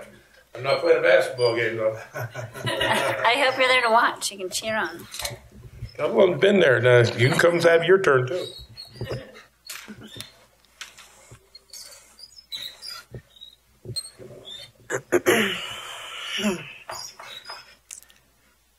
Yes, please. Vice Chair Jaberka, I'd suggest that this might be the last person before we... Yeah, and then we can recess if there's any others. Good evening. My name is Sandy Nield, and I live at 4367 Bob White Court in Ogden. And I was here a year ago after Planning and Zoning had, after Utah or Ogden had decided to do cover all of the entire city of Ogden with an ADU, which I thought was absolutely wrong. There are places in Ogden that should not be ADU. And we went through all the steps that we were told to go through last year. And when it came to the city council decided not to make a decision and stick with just nothing. Just basically, there hasn't been a city plan for Southeast Ogden in some 37 years, and so it was time to do one. So I myself was on 2 committees for Southeast Ogden, and after we met, and I was on transportation and housing, and after we met and it was over with, we had a meeting with the community, and I was happy to see the turnout. But I got the feeling that we did all of this for nothing, quite honestly. That we feel very strongly about our neighborhood, and that there are some neighborhoods that ADU just simply does not belong. And after we went through all this, I was set in on a working session that. I came away with the feeling that, we've done all this, and this is what they want, and it still comes down to 50% of what people feel in some areas, not 50% of what my neighborhood feels. My neighborhood is 100% against the ADUs. Now, I understand Ogden has got a real problem with the shortage of housing. You should take these guys up on building multi-unit family living situations in downtown Ogden. With the bus situation that you're bringing in, that's perfect for multi-family situations, I feel. I do want to say thank you to our police officers in Ogden.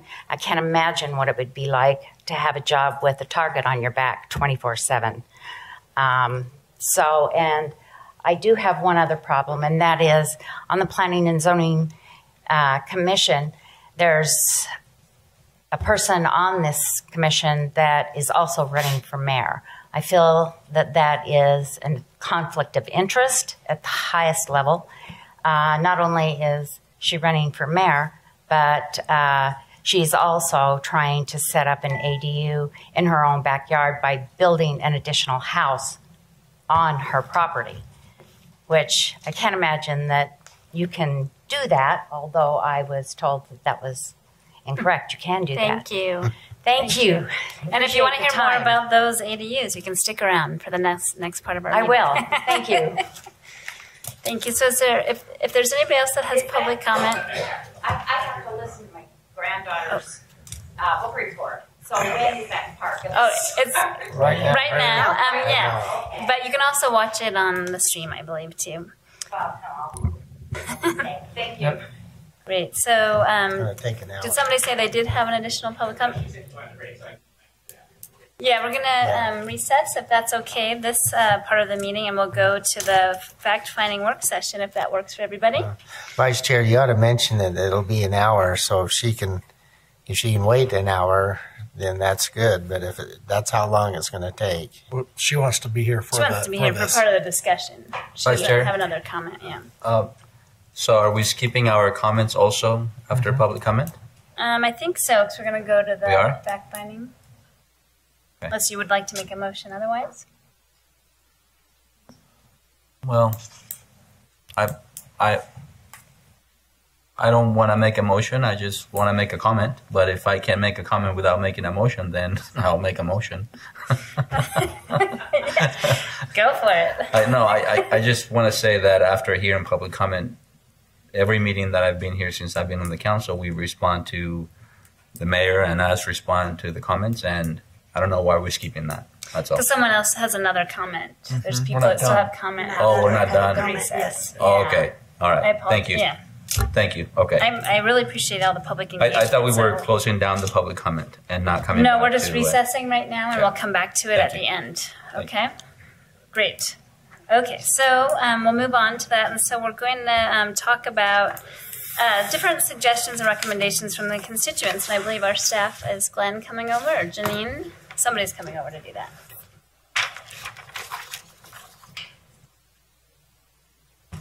I'm like, who's that? Oh, another. Oh, gonna go. Everybody's going to present.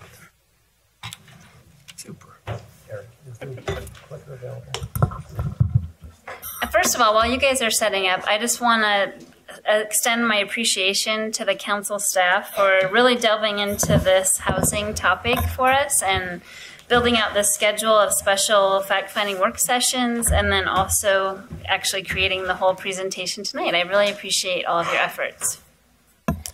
Okay, well, thank you. As you mentioned, it's just us tonight, so just council staff, so I'll just do a quick run through of what we're going to talk about. So as you mentioned, you've gotten some suggestions from some constituents, and we thought this would be a good time to talk about some of those things, to go into a little bit more depth.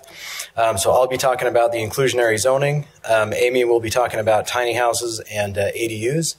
And then Janine will bat third, and she'll talk about some of the things that the other communities are doing, and whether or not to continue to accelerate the current policies or programs, or to do something else with them. So I'll go ahead and jump in with the inclusionary zoning part, unless you want me to hang on for a minute while people settle down, whichever one you want. All right, looks like we're all right. So I'll go ahead and jump in. So as I mentioned, you do hear this term a lot, this inclusionary zoning, and we wanted to provide a little bit more detail on what that was, what it does, where it happens, all the things that go along with that. So sort of a basic definition of inclusionary zoning is that it is a land use tool, so it is in a zoning ordinance, and it's something for the inclusion of below market rate units within a market rate housing project that are designed for low and moderate income individuals. So as the name might imply, inclusionary zoning is largely a response to exclusionary zoning, which is generally the practice of implementing something in your zoning ordinance, large lots, for example, or maybe higher design standards, something that's going to separate that area economically from other areas, right? So only certain people can afford to live in that area based on those zoning requirements. So inclusionary zoning started in the early 70s as a response to that. It's important to note that inclusionary zoning is generally part of larger inclusionary housing policies. So those two terms sometimes get interchanged, but inclusionary zoning is different than inclusionary housing, which might include other policies not necessarily in the zoning ordinance. So sort of as I mentioned, the intent then is to require or encourage development of affordable units within the new market rate developments to increase the availability of and access to affordable units in, and this is an important part of this, in a mixed income environment. So that's also why the name inclusionary zoning is there. So some of the basics, and I'll touch on more of these as I go, but these IZ policies can be mandatory or voluntary. Depending on whether they're mandatory or voluntary, there may or may not be incentives that go along with that. There may be a requirement to actually build the units into the new development, or there may be a fee in lieu payment option, and we'll talk more about that in a minute. The policy that you set or that the municipality sets will generally have a standard for either the number of units or the percentage of the development that has to meet a certain AMI category. So there may be a requirement of 10 or 15% that have to meet 50 to 80% AMI standard, maybe below 50. Sometimes it's 80 to 100%. It just depends on how the policy is written. And then the affordability is typically maintained either in perpetuity or for a set period of time. This can be done through deed restriction or through ordinance. So it may be that a deed restriction is in place for 10 or 20 or 40 years, or it may never go away, just depending on how the policy is written. So if we start with this mandatory inclusionary zoning concept, this, as the term implies, it requires the inclusion of a certain number or percentage of these below market rate units into any new development that happens.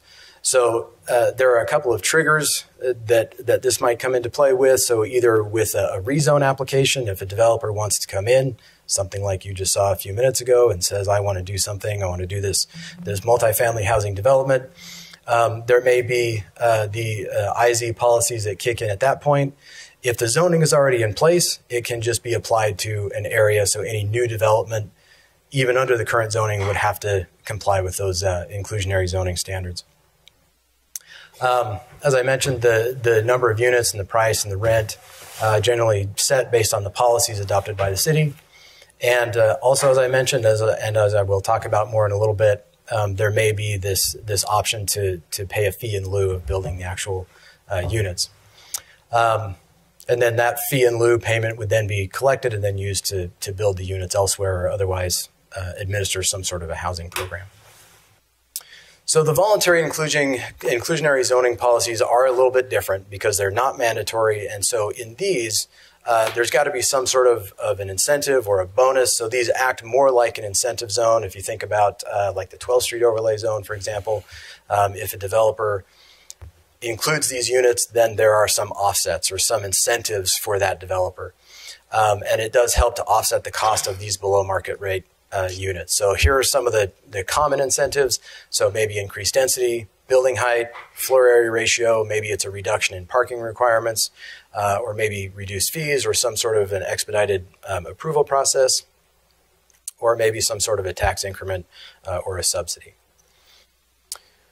So where these exist, they're not uncommon. So we've talked recently about some policies that are a little bit less known, like the formula-based business ordinance. These are more known because they've been around for a while, and a lot of communities have these. So just a couple of years ago, based on the most recent studies, I was able to find just under about 900 jurisdictions in the country in 25 states, plus the District of Columbia, have some form of inclusionary zoning policy.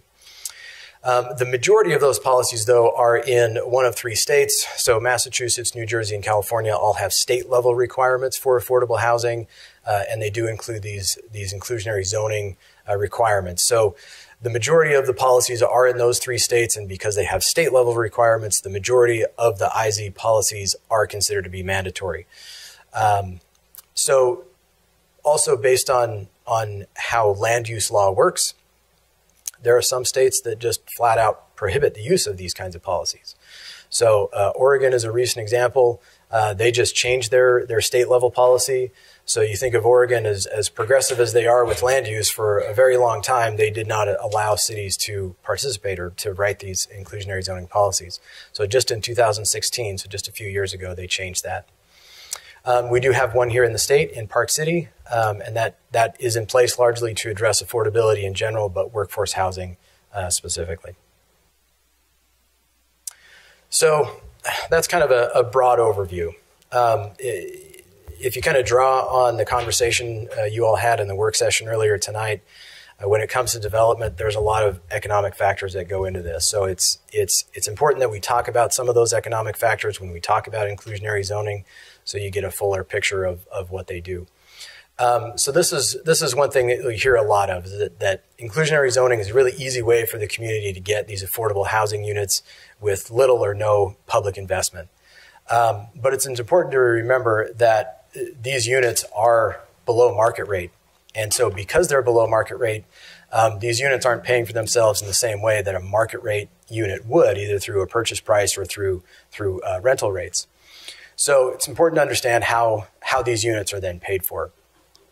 So in a voluntary system, these incentives are designed to make up the difference and allow these costs to be either cut, so it's maybe parking reductions or fee reductions or something like that, or additional market rates can be built to help offset that cost. In the mandatory requirements, some of the way these work is if it's mandatory, that means all of the developers have to deal with it. They've all got to build it into their pro formas. One developer can't have an advantage because he or she is developing without these policies, and another one is, and so there's some negotiation that might happen, and that might make it a little bit more difficult for one developer over another. If it's mandatory, they've all got to deal with it, right? They've all got to build that into their model. They've all got to address it. So as I mentioned, sometimes that does eliminate the need for the negotiation, largely because the policies generally are more clear, more straightforward. If you build this many units, you've got to provide this many affordable housing units. It's not much of a negotiation there. And then also, as you heard in your work session earlier, there's a lot of uncertainty in development. So if these requirements are known up front, that can help reduce some of the uncertainty.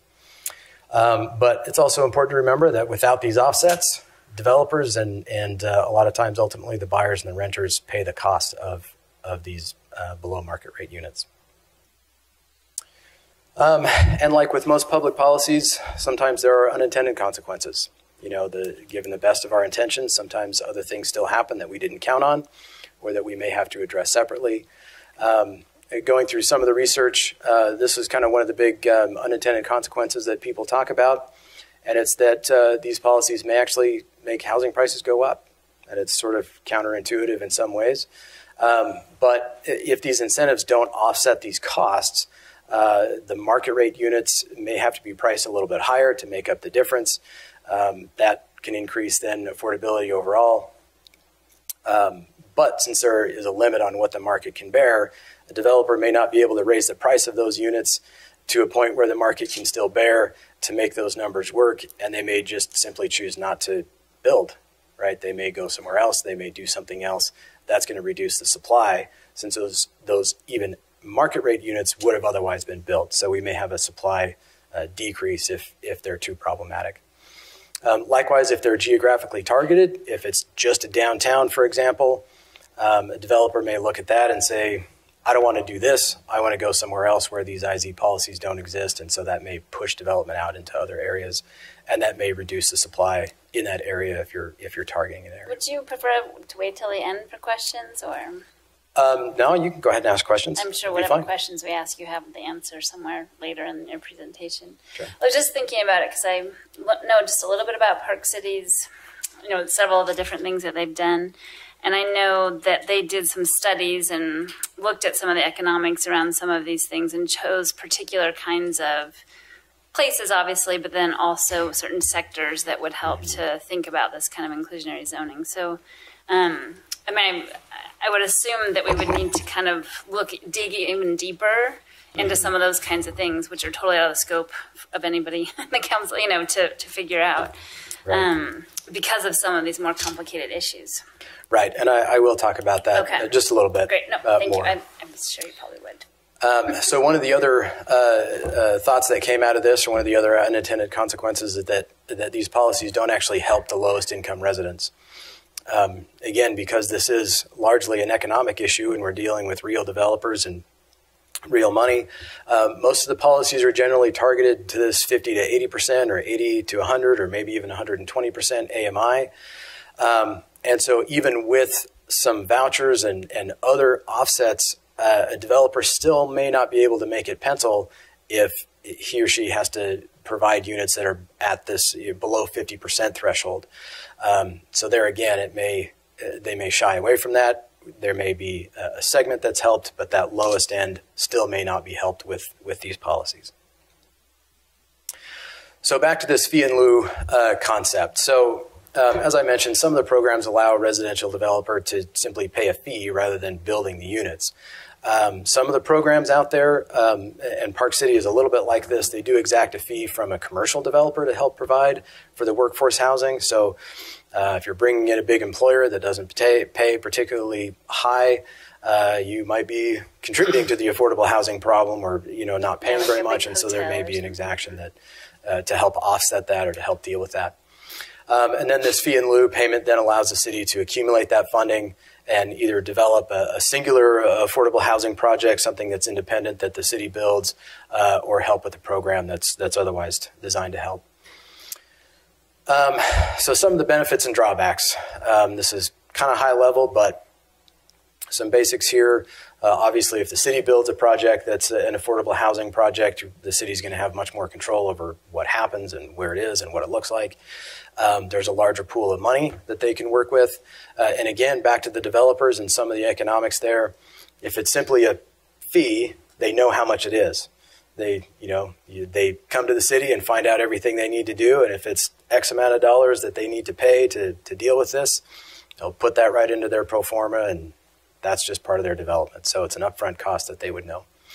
Some of the drawbacks, of course, and these drawbacks really go to the point of these inclusionary zoning ordinances. So if the city takes that money and builds something somewhere else, those housing units aren't necessarily going to be integrated into something with mixed income.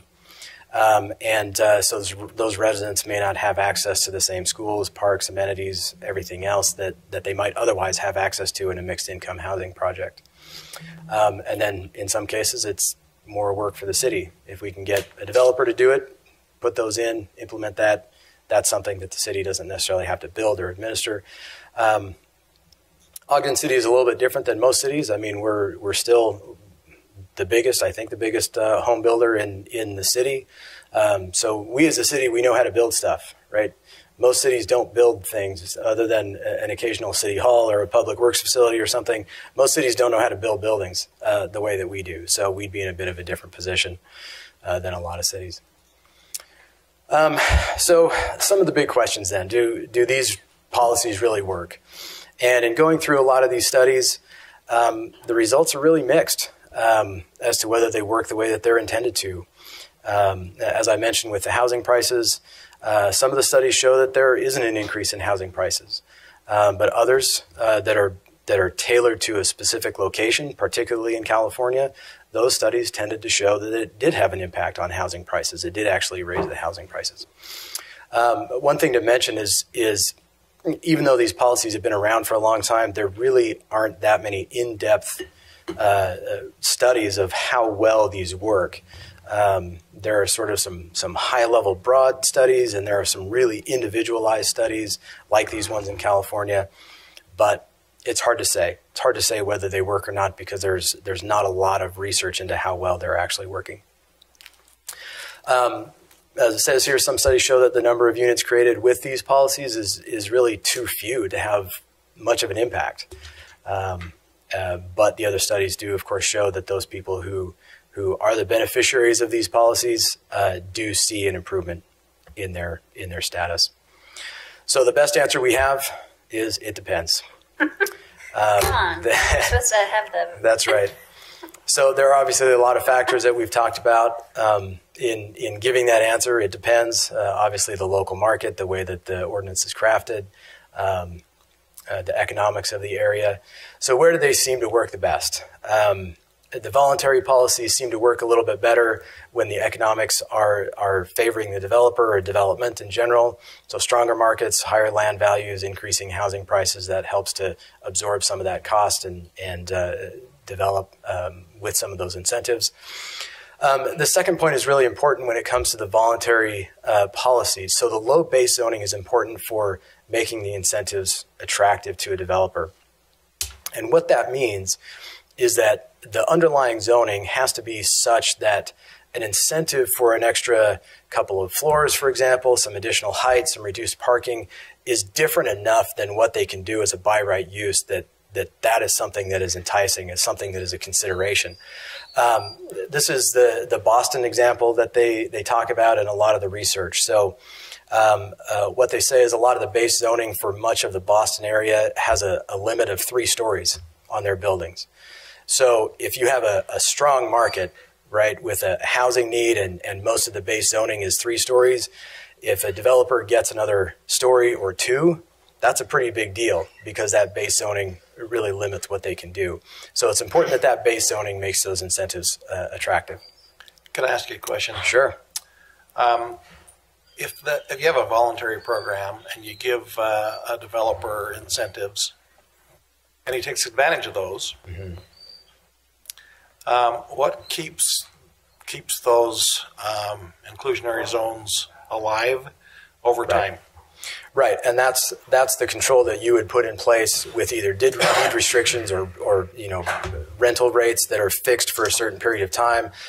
Sometimes they're a percentage, so you can only get so much of a percentage of profit year over year when you go to sell that unit, so it's restricted. And so that's generally the best way that these policies have to restrict that. To your example, you can't just build an affordable housing unit or one that meets this AMI criteria, sell it to somebody who meets the standard. A year later, they turn around and sell it for a market rate. Right? That's not going to work. So there's got to be some restriction in place or some control. So polices it, I guess maybe that's... Yeah. Does the city continue to police it? What's that? Does the city continue to police that? Based on what I've seen, some cities do. Others will deal with a housing authority or some other nonprofit to help deal with that. So people who might be looking for housing anyway, they would connect those resources, and then that organization would then deal with those. So in our case, it'll be Ogden Housing Authority that would kind of have an inventory of those. And okay, all right, that makes sense. Yeah. Do they have to stay in the property a certain amount of time? Before they can sell that out? I didn't see anything specifically, but I also didn't see anything. So there might be something out there that would require somebody to be in a unit for a certain period of time. I don't know the answer to that. I don't know how all of them work. Because we do have some restrictions on our housing that we do here. There are some, yeah. So the mandatory requirements, this is sort of the Manhattan model. So Manhattan started with a voluntary program, and this kind of gets to that base zoning, right? So if you look at what a developer can already do in Manhattan, it's already very intense development. They can already build high buildings that are 0 lot lines, high floor area ratio buildings. So giving them incentives, an extra floor or two or whatever the incentive was, really wasn't that enticing. They could probably do it anyway. So that didn't really work when they first rolled out their IZ policy as a voluntary policy. They changed to a mandatory policy, got a much better response, right? It's still a big enough geographic area that development isn't going to be pushed to another area. If you want to develop in Manhattan, you want to develop in Manhattan. So that's where people are going to go. We're not quite there yet. Right. Definitely not. I'm close. But that's just an example of how the voluntary version really didn't get a lot of traction, but the mandatory program did because of some of those underlying factors. As I mentioned, these policies really need to be clear and easily understood, and they need to be very market specific. So even though Park City has one, there's no way we could take that policy and apply it here. We just don't have the same conditions as Park City does. So they've got to be crafted with local conditions in mind. So some higher level considerations. What's the need? What's the goal? Is a voluntary approach right? Is a mandatory approach right? Is it a specific area? Is it citywide? To your question, Council Member, how is affordability maintained? How is the program administered? And what are those right incentives to entice the developer to participate? When we get to Ogden a little bit more specifically, some questions for us is our market strong enough to have a voluntary policy, right? Would our current zoning allow for adequate incentives? So it was mentioned earlier tonight, our CBD doesn't have a height restriction. So if a developer can already build a 5-story building, but they come in with a proposal for a 3-story building and we say, well, we'll give you another 2 stories, they'll say, I can already do 2 stories. So the underlying zoning is important. So we would have to take a look at that and make sure that our zoning would allow for something voluntary. So could we mandate a policy? Could it be mandatory? As you know, we subsidize, again, with the development or the conversation earlier today, we subsidize much of the development. So if we require something, would we ourselves just end up paying for it in the end? Would it be easier for us to essentially take that fee in lieu payment that we would require and just take that money rather than going through a circular process and just take that money and build affordable housing ourselves?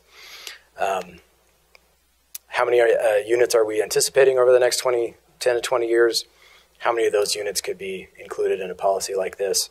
And as you've seen over all of these meetings and over the years that you've been on the council, Our CED folks do an absolutely amazing job of getting development here.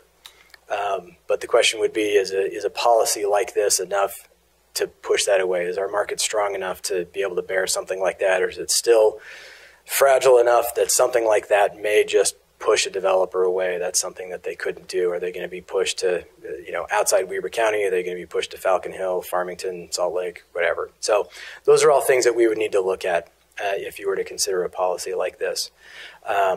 So with that, if there are any other questions, I'd be happy to answer those to the best of my ability. If not, I'll turn it over to Amy. Any questions or comments?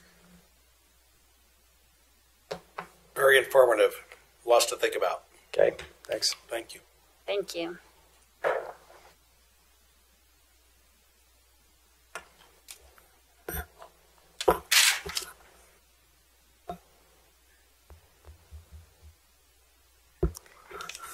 Okay, so I just wanted to go through a little bit. I know there's been some inquiries about tiny houses in Ogden. So just a little bit of context on that item. And I have to say our city planner, Greg Montgomery's done some really nice research that I was able to pull into this. So thanks, Greg. Just as background on tiny houses. So it's really interesting because the definition, so when you say tiny home or tiny house, people think of different things a lot of times. So they can vary. The designs can range from stationary to mobile.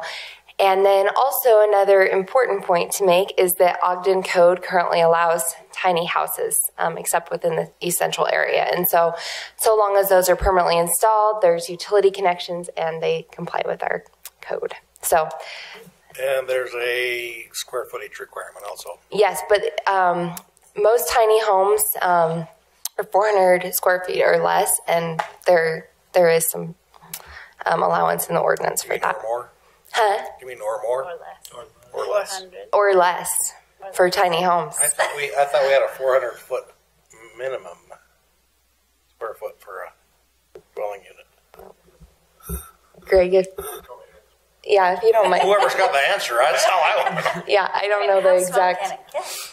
But tiny homes are 400 or less. So what Amy's talking about is with the state building code and how they define that number. Zoning-wise, what you're referring to is if it's an ADU. But if it's a standalone single-family home on a lot, we don't have a minimum except in the There is no minimum. Okay. Correct. Okay, then I'm enlightened then. Yeah. Thank you, Greg.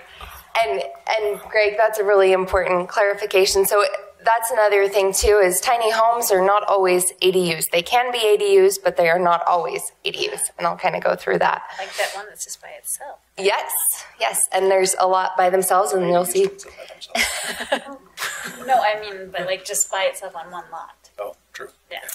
So with tiny houses, really, if this is something you'd like to pursue, a purpose for them needs to be defined. So this goes into the question that just came up. So whether you're looking to establish more permanent residences, further access to low-income housing, looking at housing the homeless. I know that there's been a proposal before you that maybe you could use tiny homes to help with that. Transitional housing or ADUs. There you go. So it's really interesting in researching this because the costs with tiny homes range substantially, and it's really fascinating as well because some of the things I actually emailed over Glenn this thing I saw on Facebook, and it was in Weber County. Somebody was trying to sell a tiny home, and they're just like, I've got it on a trailer ready to go. Anybody, and it was just like, whoa, somebody selling a house on a trailer on Facebook. It's kind of scary. So the costs really can range, and some people try to do them themselves without necessarily following code. So it's kind of an interesting dynamic with that. But I think a lot of times people think, oh, well, they're really, really inexpensive. But then you pull in utility connections and foundation costs, and then suddenly you add thousands of dollars, tens of thousands of dollars, and then, land. So that's an additional element that I don't even know how you price without knowing exactly where the the home is going. So there's a lot of complexities built into that. And on my last slide, I have a picture. So when I went to the League conference, I did the tiny home tour. And it was really quick. It was a really short tour. We took the train, we walked over, and 10 seconds later it was over. But was it just one tiny home? It was one tiny home. Oh, okay. They have it over at City Creek, and you can go and quickly tour it. So but utility connections, they're traditional utility connections, like any house so have? currently with our code, yes. That's what our code requires at this point with tiny homes. So they'd have to have traditional utility connections and a foundation. Okay. So that's something that you all could look at changing if you so desired. But right now, that's the reality of our code that we work within. So they were saying the tiny home that's in City Creek, and I have a picture of it at the very end of my presentation, the company goes in and they actually acquire the land, they take care of the utility connections, they start at about $120,000. So that kind of gives you an idea of maybe where some of those can be, and that's a one bedroom, very compacted home. Do we have any in Ogden that have built this to our standard? No. Not legally. Well, we know about. Well, I know there's some pretty small homes, but nothing that meets the definition of tiny home. 400 or less, or right? Mm-hmm. Okay. Well, we'd have to look at it, but I think that there are some really small homes that could perhaps, I'm not sure. So. Well, I know some small homes, but I don't know if they meet that. You know, they do have individual rooms and things like. They don't look like that. Yeah. Okay. Well, and that's the thing. I mean, in this, I've tried to find a lot of different types of examples, so you can kind of get a plethora of ideas as to what tiny homes could be. So there's a lot of opportunities with tiny homes. So affordability is one of them. Because they have less materials, there's less space to warm and cool, better for the environment, really can be quickly constructed. Increased density, so you can have more housing, lower maintenance costs, but there are, in reading some of the materials questions about that, I'll go into on the next slide, but an off-the-grid lifestyle, if your code allows that, allowing for additional outdoor space, so if somebody's really into the outdoors, they could build a tiny home and really kind of have a nice yard space with that, and then possibly mobile depending on your code. On our codes, we set how many units to be placed on a plot of ground. Have we set that for tiny homes at all? Or so right now it would just fall within whatever the existing allowance is in a different zone. Okay. So there's no specific, but yeah. So if we looked at tiny homes, we'd have to go through and review that then. If you wanted to make some changes, that would definitely be an option. Yeah. So then with tiny homes, there's definitely some opportunities, but also some challenges. So some of the things that I read, relate to safety, building codes, HUD standards, and that kind of goes to the tiny home that I saw for sale on Facebook. They said it's not quite done, but you could go to the Home Depot, load up on some materials, and really make it nice for you. So longevity is also a question because it's a smaller investment. Are people actually going to stay in them longer, or if they break down, kind of move on to something else? Land ownership is a big question as well, because a lot of times with real estate, what's going up is the price of the land, not necessarily the structure on the land. So, and that kind of goes into the home equity, product demand and resale. It may ebb and flow. And then another thing that was interesting that came up in my research was family size. So if a large family tried to fit into a tiny home, that may actually be fire safety issues associated with that. I didn't know we had a requirement for space per person. And there's not a requirement. There's not. It's just... It's not necessarily based on requirements, but it's just a safety issue. Okay, it's just a consideration. Mm-hmm. Okay. Exactly. So if you have a family of 6 staying in a 1-bedroom tiny home, okay, there's some type of incident. There could be an issue. Felt like that for a little while. Well, and I think, for many circumstances, many generations, that's been a norm. So it's not discouraged in the code, but Yeah, maybe not. So considerations before you that you all have options and choices with regards to tiny homes, looking at the zoning designations, looking at the current definitions, whether or not you'd like to change the utility and foundation requirements that currently exist, that we would require a stationary home, not a mobile one. And then if there's specific design guidelines. So you'll notice some of the quality of the tiny home community photos that I included vary. So something to think about. To Councilmember Stevens' point, subdividing land, and then the ADU question as well. Kind of reminds me of the chicken coop issues. Like, some people think of the chicken coop as a certain type, and then others have another definition. Yeah, definitely. And I think it's really an interesting topic, because even if you Google it, you get so many different people talking about different things. And that's one of the things that I think when you have discussions regarding tiny houses, you need to make sure you're on the same page. So you need to make sure you're talking about a specific thing, like if you're definitions. Exactly. Be very definitive as to what you're discussing. So with that, this is the tiny home in Salt Lake. My reflection is probably in the the window, but I don't know if there's any questions. So I wasn't able to get any great pictures in there because our mobile tour all went in, and there were no great pictures to share after, but I did get the outside picture. So I don't know if there's. You can look at this company online, right? There's a couple. Yes, and I did get their card. Yeah, if there's any interest in information regarding. There's actually a local company that's making these too, so I won't advertise. They have a nice deck there. City Council. Yeah. You know, I have a couple of nephews who make these down in Utah County. They haven't made a lot, but they've made a few, and they wouldn't meet our standard. They're more of a mobile home type of a thing that looks like a tiny home. Wondering. Yeah, and they set them up on cinder blocks and, at grade, and use a corrugated hose to, and I can't see those things working in the winter around here. The water line would freeze, and right, and that's part of why the existing code has those required utility connections. And they're they do bring them in on a trailer, and they stay on the trailer when they're in the spot. So I don't know. That's the way they've done it. That's when we spoke with the lady that was here to talk about that a lot. Mm-hmm. That was kind of what she indicated, that is the general rule. Mm-hmm. So nothing that anybody's ever talked to me about meet our permanent foundation, sewer, utility hookups like we would expect. That's why I asked if there was any in Ogden. I think the other man that came with her later was doing more like this kind that has a foundation. But before that, she had the trailer in her backyard, yeah.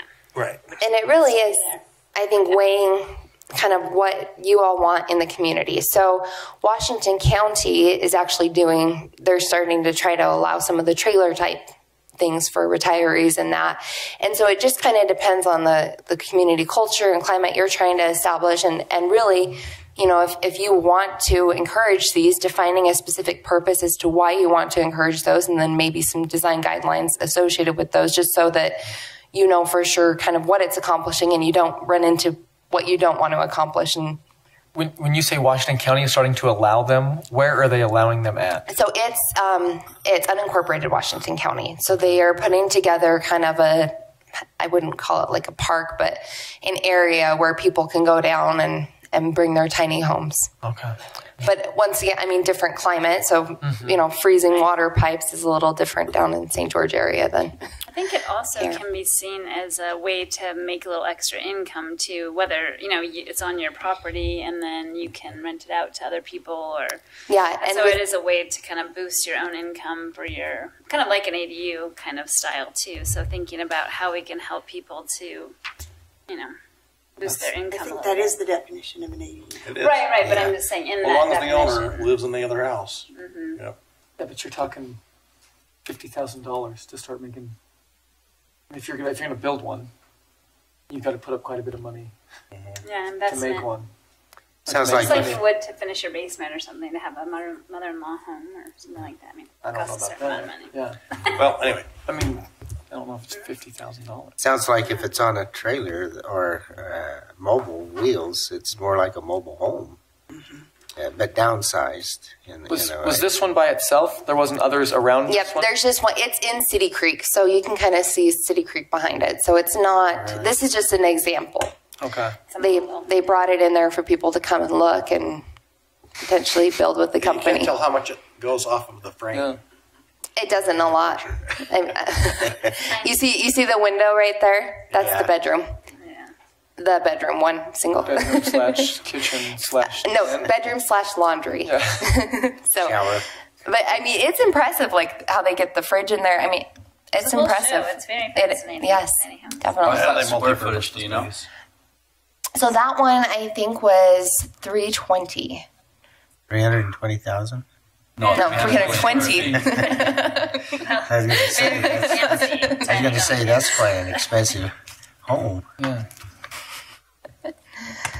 So, Thank you. oh, you're very welcome. Very Kind of a fun entertaining. topic to research, so thank you.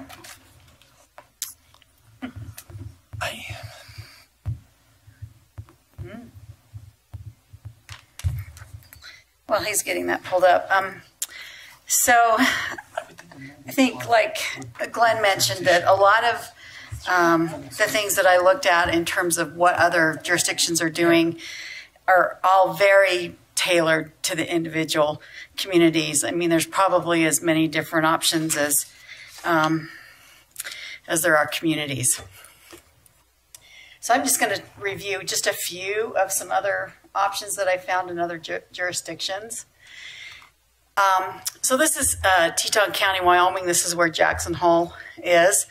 And I just happened to pick this because I heard an article on NPR, and they were talking about the lottery that they have up there for homes that the county owns and how people could qualify for these lotteries. And they were interviewing some of their one of their public safety officers. I think he was like the sheriff of the county, said that he'd never been able to afford a home in Teton County, and that the county had set a goal of having at least 65% of their workforce living in the county. Right now they're at, I think, about 47%. But they have affordable program, which is rental and ownership, but they serve households that earn up to 120% of AMI or MFI.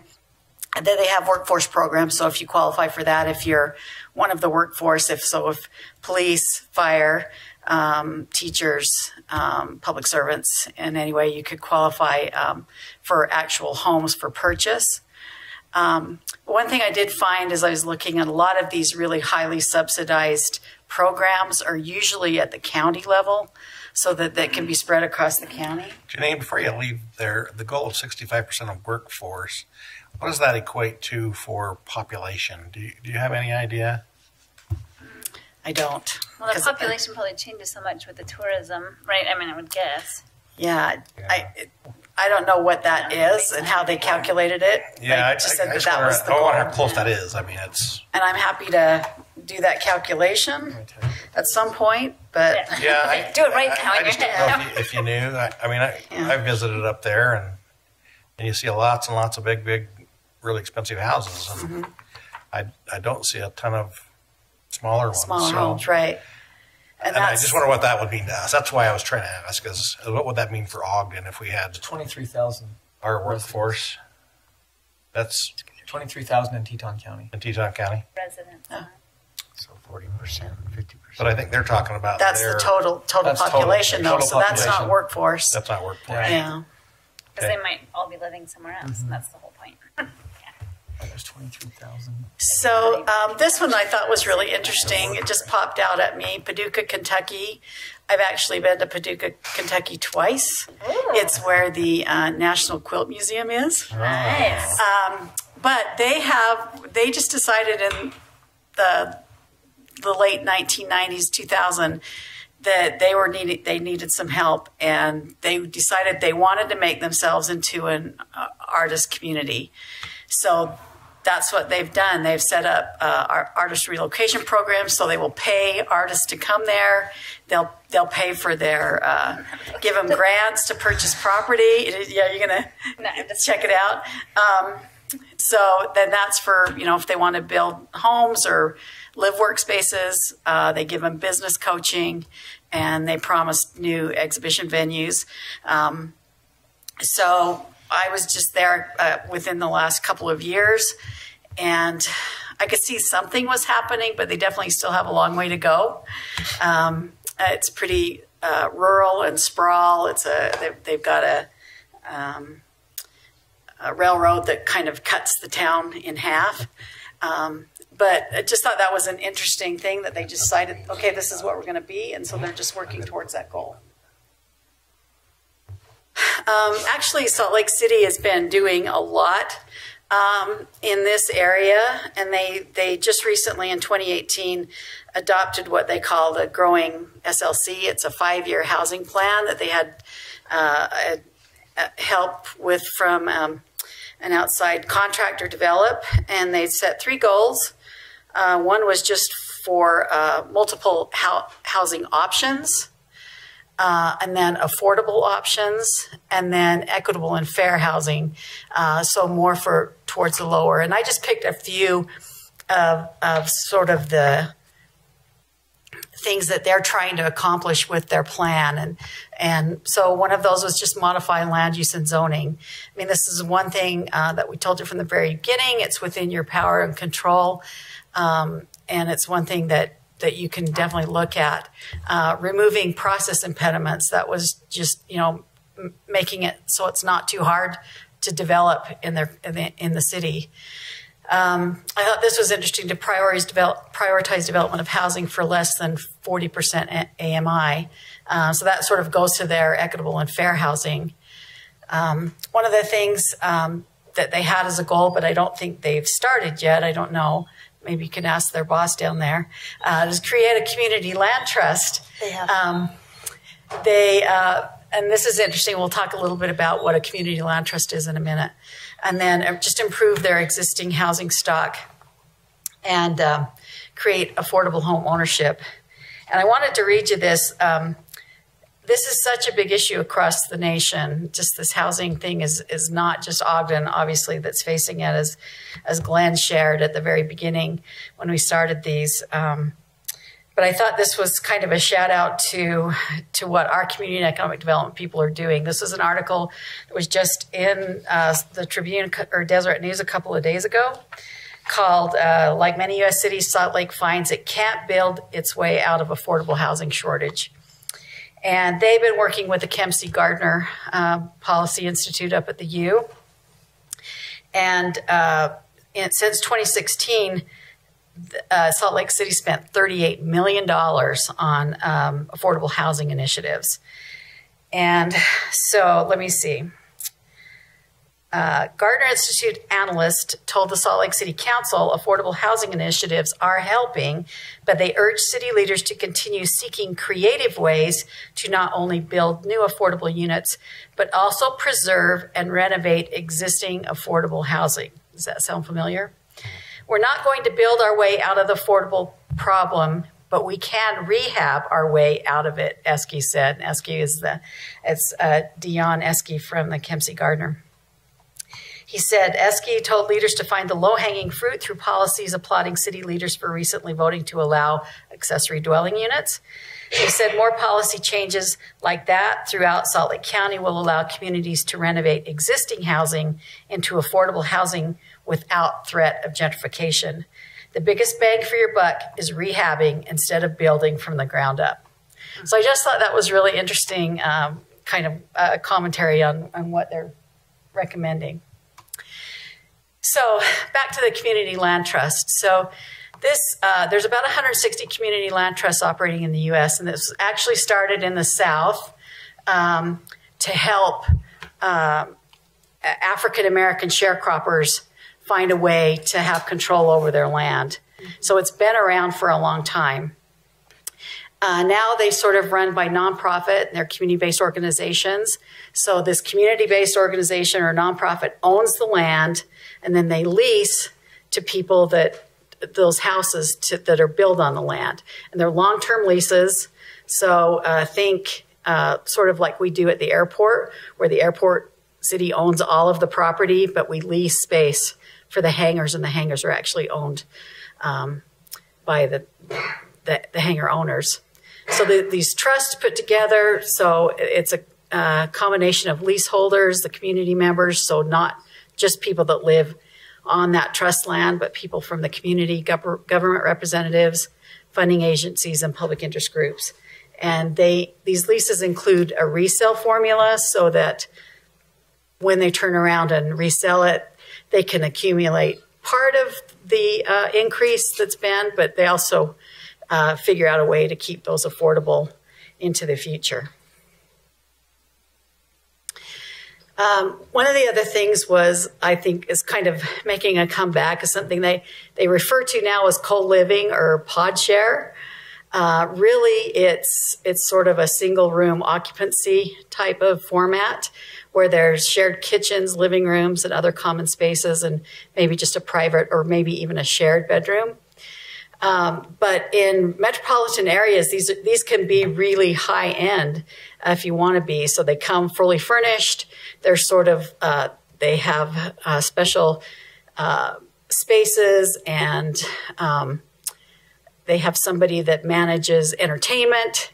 So it can be, really high end, or it can be just sort of more basic, like boarding house or something like that. Rent controls and subsidies. These are things that, Glenn mentioned that as well, where there's some sort of restriction on the amount a lease or a rent or whatever can increase year over year. Mortgage support, that a lot of jurisdictions use this, where it could just be financial counseling, or it could be direct financial assistance, where the city acts as the bank, so it could be revolving loan funds, lease to purchases, grants.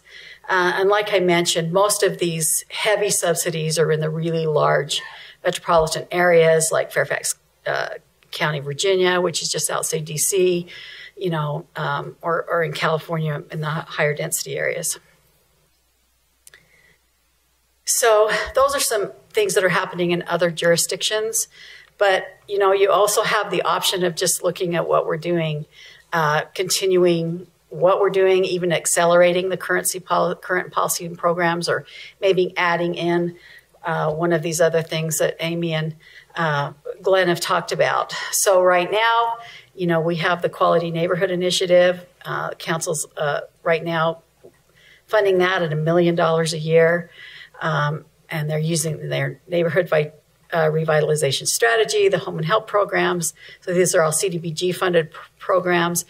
And it really sort of focuses on that block level action plan that Ward talked about in his presentation, and how they're just kind of going block by block and kind of determining by the area, by the neighborhood, what's best for that particular area. One of the other things that I thought was interesting is most recently the National League of Cities came out with a housing report called Housing Market Conditions Across American Cities. And they took a look at 754 cities with populations greater than 50,000, so across the whole United States, and Ogden was one of them. And they divided those cities into 6 different areas.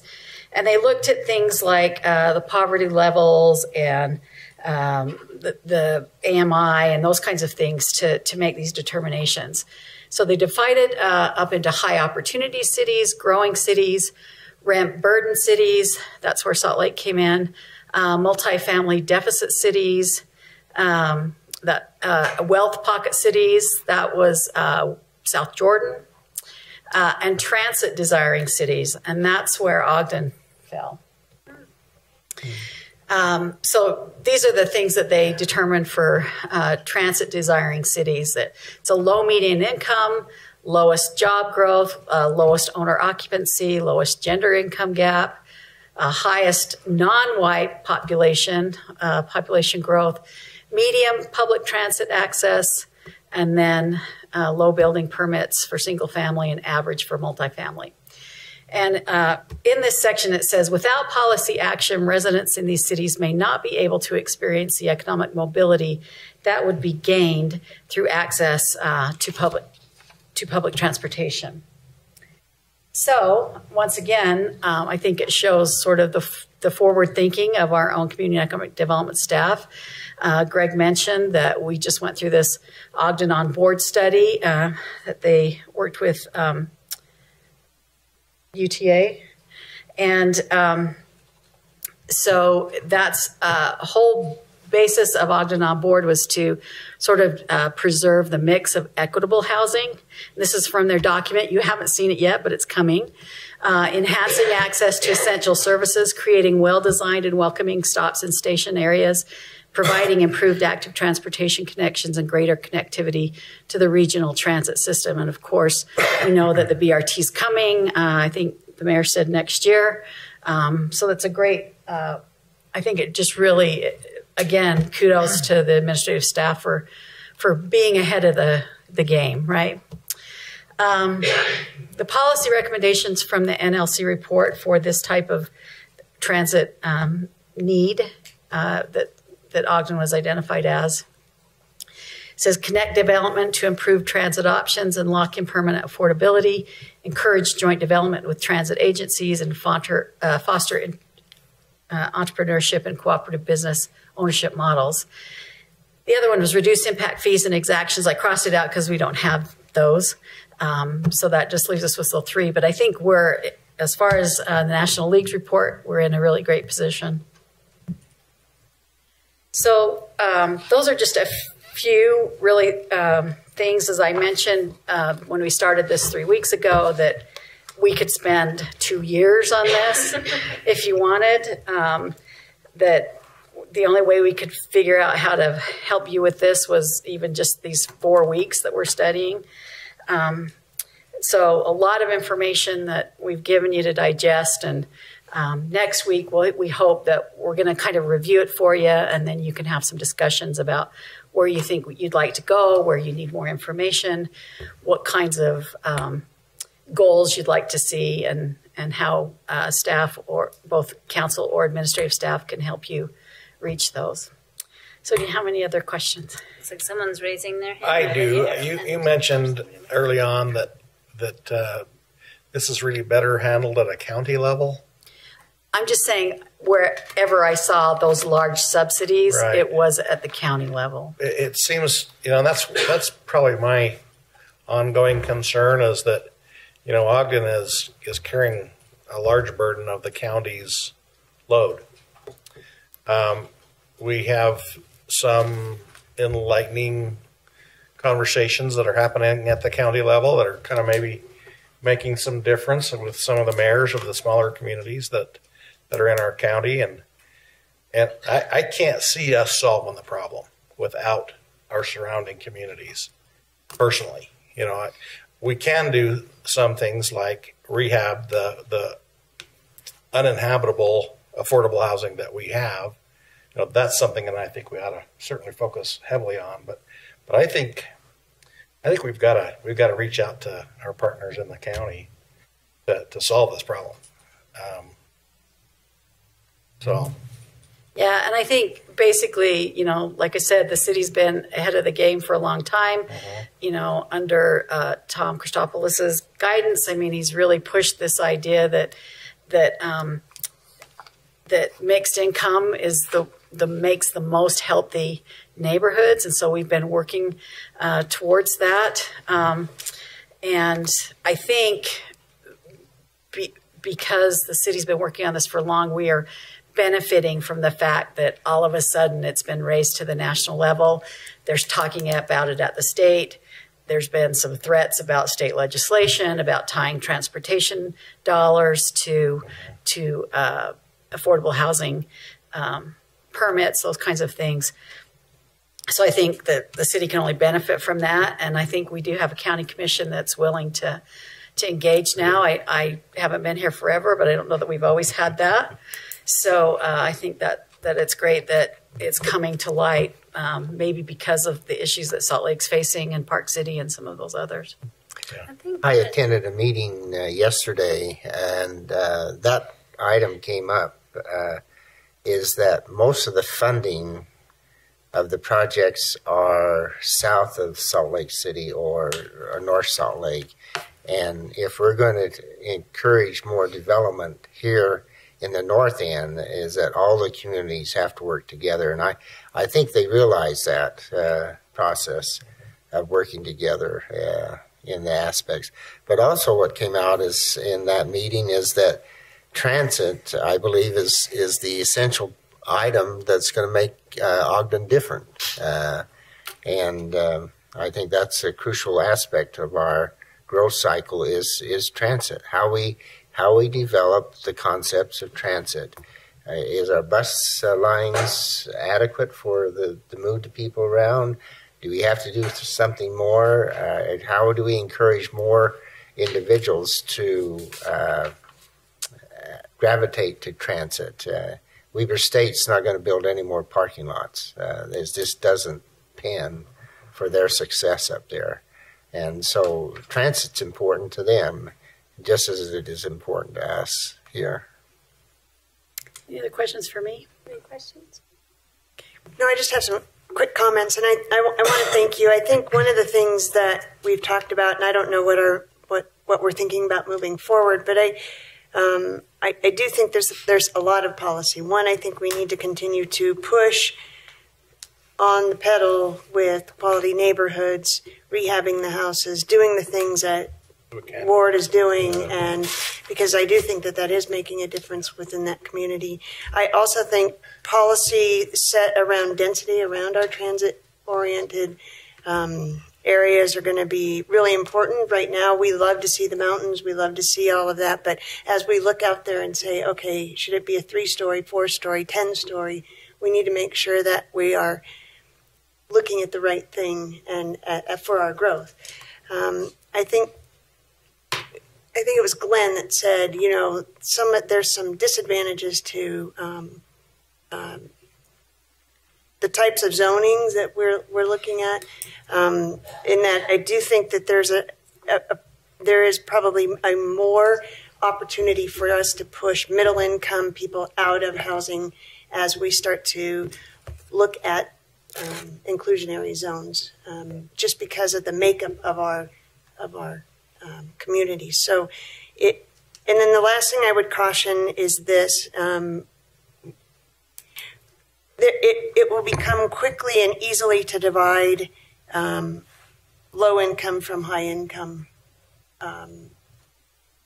families, because I think a lot of places where we can build will build, and it will be and encourage lower income, and it will quickly divide a city. So we have to be very careful in where we are looking at putting high density or putting multifamily, and not be afraid to put it up in a R1 zone. So just looking at our policies around that, because it can be quick to divide our city quickly. So. Thanks. Thank you. And I think, that's a tension I'm definitely feeling around this thought around, so, I think one of our neighbors, Travis, brought it up that we spent a lot of effort in certain areas of the city downzoning to single-family homes, and the quality neighborhood seems to be focused in that way, and I see advantage to that, but I also feel there's a tension around, thinking that if we have an extra unit, either in our basement or upstairs, our garage or backyard, that somehow that diminishes the quality of life in a neighborhood. And I just don't think that's true. I just don't think it's true. I do understand why we don't want to cut up giant houses and into many, many different apartments, but I just think there's so many advantages to maybe boosting someone's income through doing something like that, but also we need places for people to stay, and we do need it to be included in all the neighborhoods. We don't need it to be focused in one particular area, although I do agree that it needs to be zoned around the transportation too. So I think there's a really big tension and mindset shift that needs to happen around renters and what they look like and what they do to a community, and I think that's a challenge that we have to face and face it head on, because this problem is not going to go away. sure. I agree with Councilmember Stevens, and I think there's a lot of things we can do around transit as well. Just frequency, and I think the more frequency we have, the quicker that it will be to drop the rates, and so it's pretty expensive, and so there's things that we can do around transit, even with the city, to help with some of the rates that. I think there's three components to our challenge that we're looking at, and number one is transit, and not in that order, what I mentioned, but transit is very important, but land use is the other aspect, and then zoning. We have to look at how we're zoning these areas so that we can encourage growth and development, and on the same time, protecting the neighborhoods and strengthening the neighborhoods. If you destroy a neighborhood, it takes years of bringing that back in the capacity of the growth and protection that it would need. I'd say generations. Yeah, it could be. So what is our next step, do you think? Well, next week. Next week some more. Yes. Yes. So next week we'll have Cameron Deal from the Utah League of Cities is going to speak to you for a few minutes, and then we as staff will kind of summarize. And I believe most of the people that presented will be here in case you have asked specific questions for them. And then it's open for discussion about where you want to go. Different items we might want to research further, or sorry, I think I might have missed that. You did say that. That's okay. Well, that's good for everybody else to know too. We're not at 11:30. I know. Well, it's not over yet. Yeah, we're not out of here yet. Let's not get too optimistic. Well, one thing I think we also need to take into consideration is whatever we do, its effect on our tax base. Because we really need to grow our tax base some too. In order to keep from having our income, our property taxes go crazy. So. They're just going to keep going up. Even if we don't raise them ourselves, they're going to continue to get higher. And that's where some people can benefit from having extra people living in their house to help them pay too. That's true. Yep. Great. Any other questions or comments about that topic? No. So then we'll go back to public comment. Right? We'll reconvene. Yeah, do we need to convene this and then reconvene the other? Oh, it just recessed. So do we have to? I don't think. I don't think there's an adjournment, is there? Yeah, we didn't adjourn, really. No. Yeah, you can just reconvene the meeting. Okay, we reconvene the meeting. Do you need to do anything special? Here we are. Yeah, here we are. We're back in the meeting. I know we left Still from a public comment. Yes, we're on public comment. If you'd like to comment about any item, you may come up and state your name for the record at the microphone, and you have about 3 minutes. I'm on it. It's my first time I've ever done please, just state your name, and then you have 3 minutes. My name is Jenny Brechterfield, and I just had a few comments about, as far as the developments that we have coming here in, Utah. We have a 30% housing shortage right now. We're supposed to grow by 1 million people over the next 6 years. I just feel like if we put too many restrictions on these developers that are wanting to come in and build more of these housing options, and by putting restrictions on, making some more affordable, it is hurting the other people. That money's got to be paid for somewhere. So, early on in our marriage, we were always like right in the middle, just not quite enough to make it to low income, but just barely over that we were eating ramen noodles every day. And I just think that a lot of this development, please don't forget about those people. The Own in Ogden programs have been just stellar. I'm really proud of what Ogden has done so far, and to beautify our city and make it and bring it to one of the top best places to live in the nation. I think it's really important.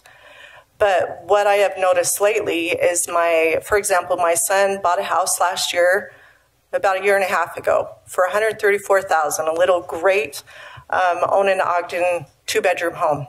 It's fantastic. If he were to turn around and sell that today, it'd be $180,000, and he's done nothing to it. But the thing that I found frustrating is that other people wanting to buy just maybe didn't qualify by $300. There was nothing in it for somebody who was in the middle.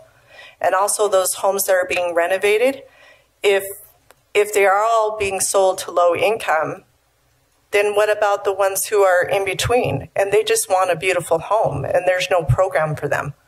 So I just think we need to loosen, if it's possible, loosen the rules on those homes that you guys have been working so hard on, so that it encourages the city as a whole to make it better and more well-rounded, and not just targeting people who are low income. Because there's a lot of families who are in between, and literally they can't afford anything.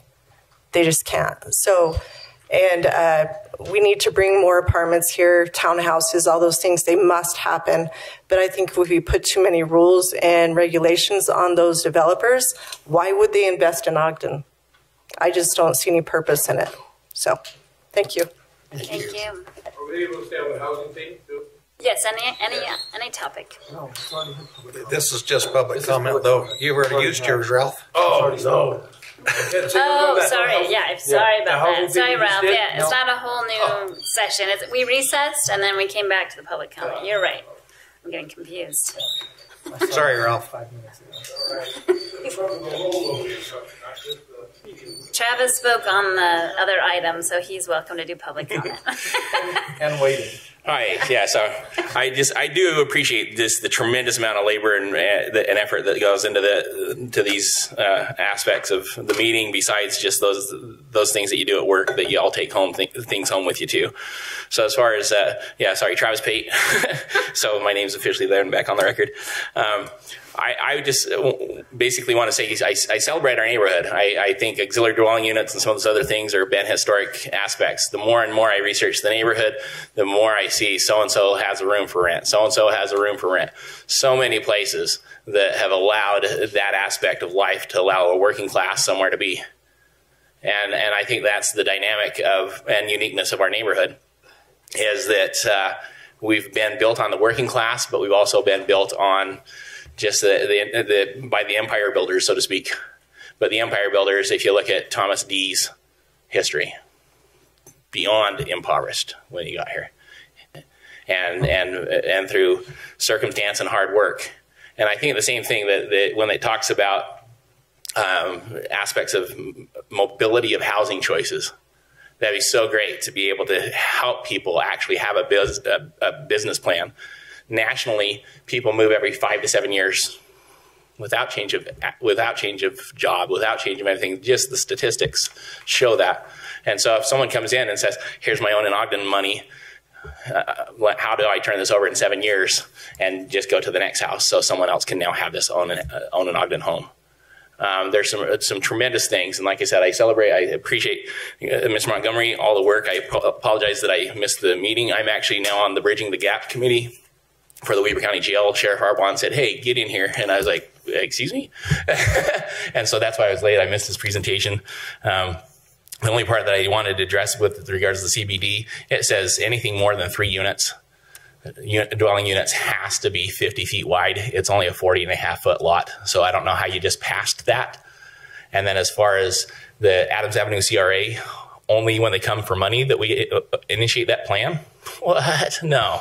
The plan's the plan's a blanket plan that says, here's the development we'd like to see. Here's the setbacks. Here's the integration to the historic neighborhood. Get the spreadsheet and find out how many historic resources are protected by landmarks and see how little of East Central is actually protected. Because we can bulldoze how much of that and build to the densities that would meet all the housing needs we have and need with no protections. And yet the foresight of Mr. Montgomery and Ward Ogden and Aaron Wolf Bertling and Bill Wright and all the others that said, hey, let's do a national district. Let's get historic tax credits. Let's do these types of things for this neighborhood. do we just put them out the window, or do we actually proactively say, okay, anything demolition-wise in East Central has to go to landmarks, period. We don't need to worry about your paint color, how tall your rain gutters are, but there needs to be protection. So we're willing, from a neighborhood's perspective, to readdress the East Central Community Plan, since it's been 2009 since we started it, and it's 10 years. So please help us to help you. We're not adversarial about any and every development. It's do it right. We have to obey lists. You guys should too. 50-foot lot. It's only 40 feet, and you just approved it. I don't get it. Why do you guys not have to follow the law? Your time's up. Any other comments? Oh, let's race. Taylor Knut, 726 25th Street. I want to speak to my experience on accessory dwelling units. I'm a product of an accessory dwelling unit. When I moved back from a little trip across the country, I lived in my sister's spare bedroom in Clinton City, paid her $250 a month. I know it's more of an informal accessory dwelling unit, but regardless, it gave me and my husband Sean the opportunity to save money for a down payment for a home in Ogden. When I moved to Ogden, I did the same thing for my little sister. She had just finished college at Weber. She needed a place to stay. She's still with us 2 years later. But I want to speak to the reality of accessory dwelling units as Angela was speaking to earlier. They provide income where there wouldn't otherwise be an empty room up in my upstairs. My sister has a private entrance. She's quiet. She parks her car in the back of my house. And I want to speak to our desire to build an accessory dwelling unit above a future garage in our home, in our neighborhood in East Central Ogden. And I also caution this body in regards to accessory dwelling units to be really aware of the not in my backyard mentality when it comes to accessory dwelling units. If we're going to have them, they should be permitted across the entire community so that our residents in East Central have the same access to this permit that someone in the East Bend or West Ogden, North Ogden, Southeast Ogden would have. And also speaking to the issue that was brought up earlier in regards to the recent police-involved shooting. Speaking with the previous public commenters, I think even though all of them have left, I think that we deserve a response. They deserve a response from this body and this administration as to the concerns that they raised. I think they were a little bit upset that we took a recess and then they had to wait an hour and a half to participate in that level of civic engagement, which is what we should be encouraging. Thank you.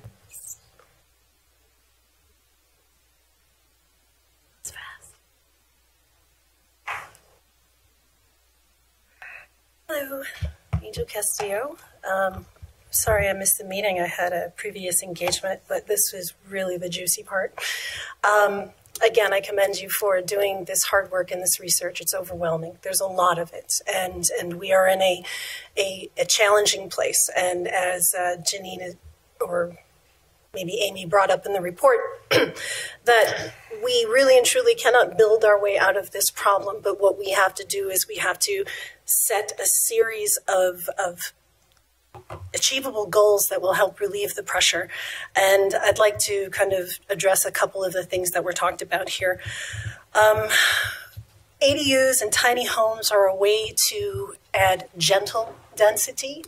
It's not intense density. If we're going to have intense density, it should be along a transit line, and we can definitely advocate that in the plan. And with regards to tiny homes, I think it's really important when I hear some of the comments of who would want that, or who would live there, or what about a big family?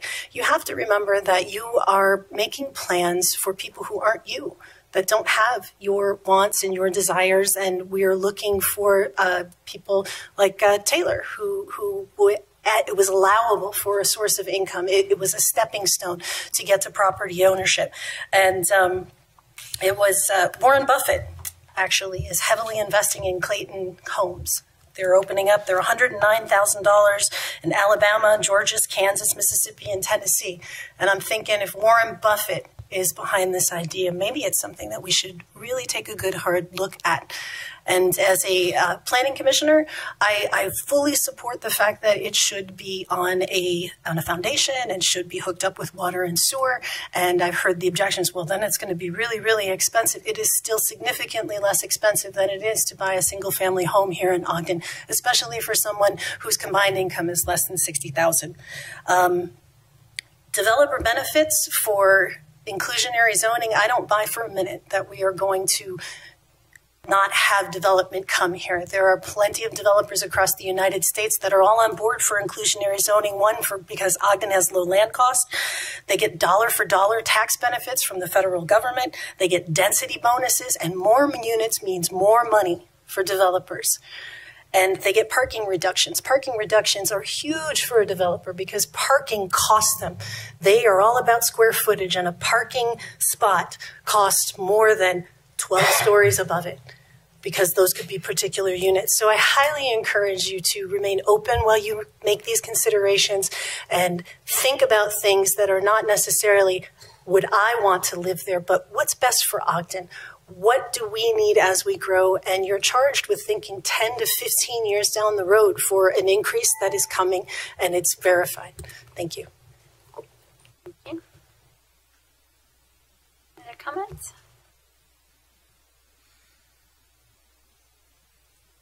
See any movement. Mayor, would you like to make any comments? Sure. I'll just address a couple of things really quickly. I appreciated everybody that came and spoke earlier, and feel bad that they didn't get a chance to hear us respond.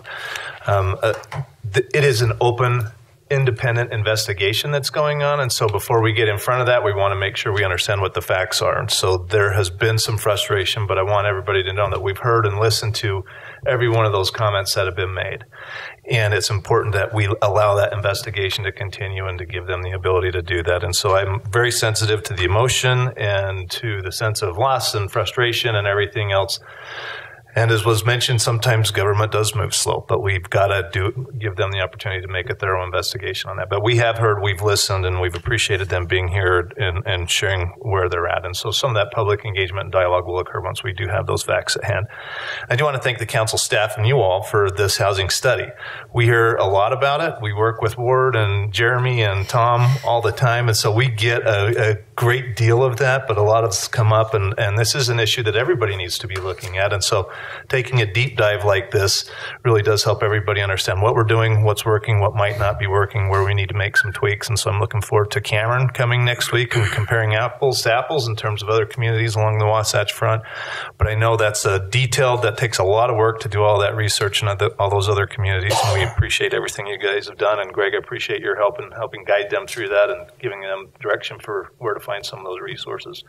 And then as Ward's maybe not falling asleep in the back of their room, we appreciate everything that you've done with this, Ward. You've been very progressive, and Ogden's doing things that no other community along the Wasatch Front is doing right now. And so those efforts are recognized and appreciated. So thank you.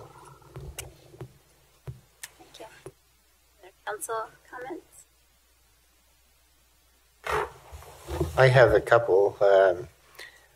I think we need to review as a council, see if we can give John and Vern some support on this event at Marshall White. I'm not sure, Mayor, if there's anything we can look at with that fee, that maybe we could look into it and see if there's any latitude there for that event.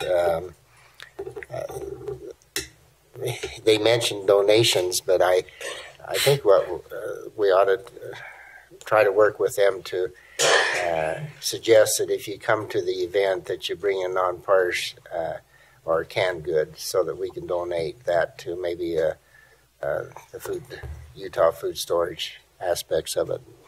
Just as a suggestion. The other comment about the Southeast Community Plan, we just had a work session with Greg Montgomery, and Greg, it was very informative, and I appreciate the work there. But we are moving ahead. There isn't, when the comment says it seems like we're doing nothing, this is moving forward. The Planning Commission is looking at it, and we've had several open houses, and another report is going to come forward. So I think we are moving in a positive direction for that community to take a look and see what needs to be done there. I again want to congratulate Ward Ogden. I think he does an outstanding job in what is happening here. I also am mindful of the comment this evening, and I'm trying to be mindful of that, the middle section. And I think that's very crucial for us. We look at the high end and we look at the low income, but it's the middle section that we need to be concerned also to take a look at and see if there's any help that can be assisted in the housing. I'm looking forward to that, to report and find out exactly where our housing, and that's just the starting point. We have many, many more sessions to talk about housing for our community. Weber State by 14. I guess I'll take a minute and talk about the Diversity Commission. I was glad that they were here tonight. I appreciate the good work that they do. I was on the committee that kind of went through that whole deal when we were forming them and putting that ordinance together. And I maintain that we have a lot more in common than we have that divides us. And we need to explore those things and to get to know one another on personal levels to where we can, connect on those levels. We don't need to be afraid of one another. I think that's an important thing that we continue to work on. We as a council have pretty well come together amongst our diversity, and we've built friendships. And I think that could happen throughout the whole city. We need to model that and to continue to encourage it. Also, I want to talk a little bit about ADUs. I am a huge proponent of ADUs because I think they do have a huge benefit to not only the people that live in them, but the people that live in the home that sponsors them. It allows people to own a home much earlier and to stay in their home much longer, all while there's somebody there to kind of pick up some needs if you're elderly, or help with mortgage payments if you're just squeaking by. The mitigating factor is that the homeowner needs to live in that home. That pretty well mitigates the issues with that renters sometimes have issues with. Most people don't even know they have an ADU in their neighborhood sometimes. I do want to make a plea to those who are living in an ADU, or those who are hosting an ADU, come get the permit. We'd like to know how to help with all that. But if you're staying under the radar, it's just hard for us to know what to do. So get the permit. Weber by 14. I want to thank everyone that spoke today, our citizens and our staff and everyone in general. Just a quick comment. I think that the public speaking, the public comment section of part of our meetings is the most sacred part for me. And so I think that we made mistakes. I believe that. And if I'm alone in my opinion, I understand. But I think we need to plan what we're doing today, a little bit better. So that first, we're not here. If somebody has a concern that we're here late and that we're keeping our partners that want to engage in this special topic conversation with us, then that we need to do something so that we're not here that late and we're not keeping it here that late. And if we're not concerned about it, then we need to respect the public comment section, and because that's the most sacred part in my mind. Thank you. I'm trying to be very, very polite so that I don't upset anybody. Thanks.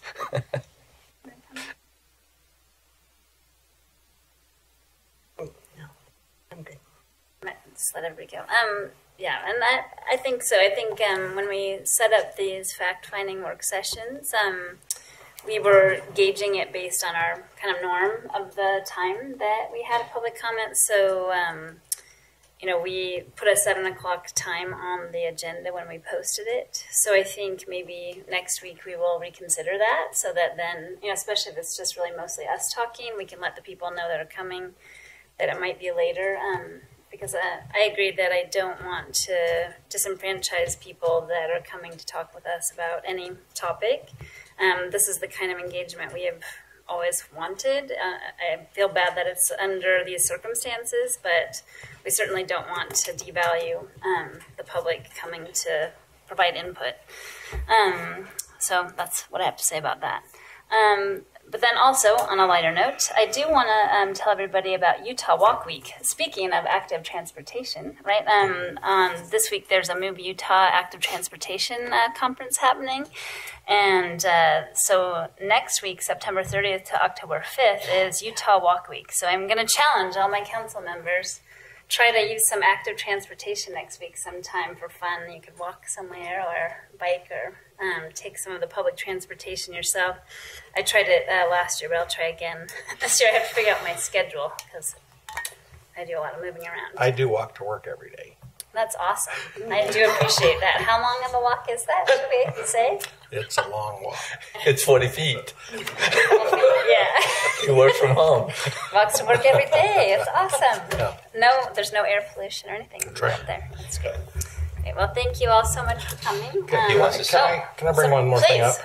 Go for it. In the Adams rezone, we had 2 no votes, and we didn't give opportunities to explain the no vote. Might be nice to have them in the minutes, unless you don't want to. Oh, I think I said why I voted no, and it's just that because it feels to me that block feel piecemeal, like we're piecemealing that block, and I would just like to know more about the project that is going to go on there instead of, because I like your point, Rich, when you said that, I can't remember exactly what you said, but you said if we need to go back and change it so that, right, so I just feel like we're doing it backwards. So that's why. I guess I kind of answered that too, is I just didn't feel so strongly enough about it because I feel like there's more to it than what was there, but obviously certain times developers or people can't divulge all the information. I'm just not sure if the whole detail is there. If I knew the whole detail, I might be totally on board. Yeah. And I'm actually I am in support of probably designating the whole block. Yeah. Because it's kind of a half quarter kind of. So just kind of piecemealing another lot that just feels a little weird to me. But hey, thanks for bringing that up. I just thought it would be nice to have them in the minutes so we can. Yeah, that's good. Anybody like to? You ready for a motion to adjourn? Yes. Then it's so moved. Second. Okay, we have a motion by Councilmember Heyer, second by Councilmember Lopez to adjourn. All in favor? Aye.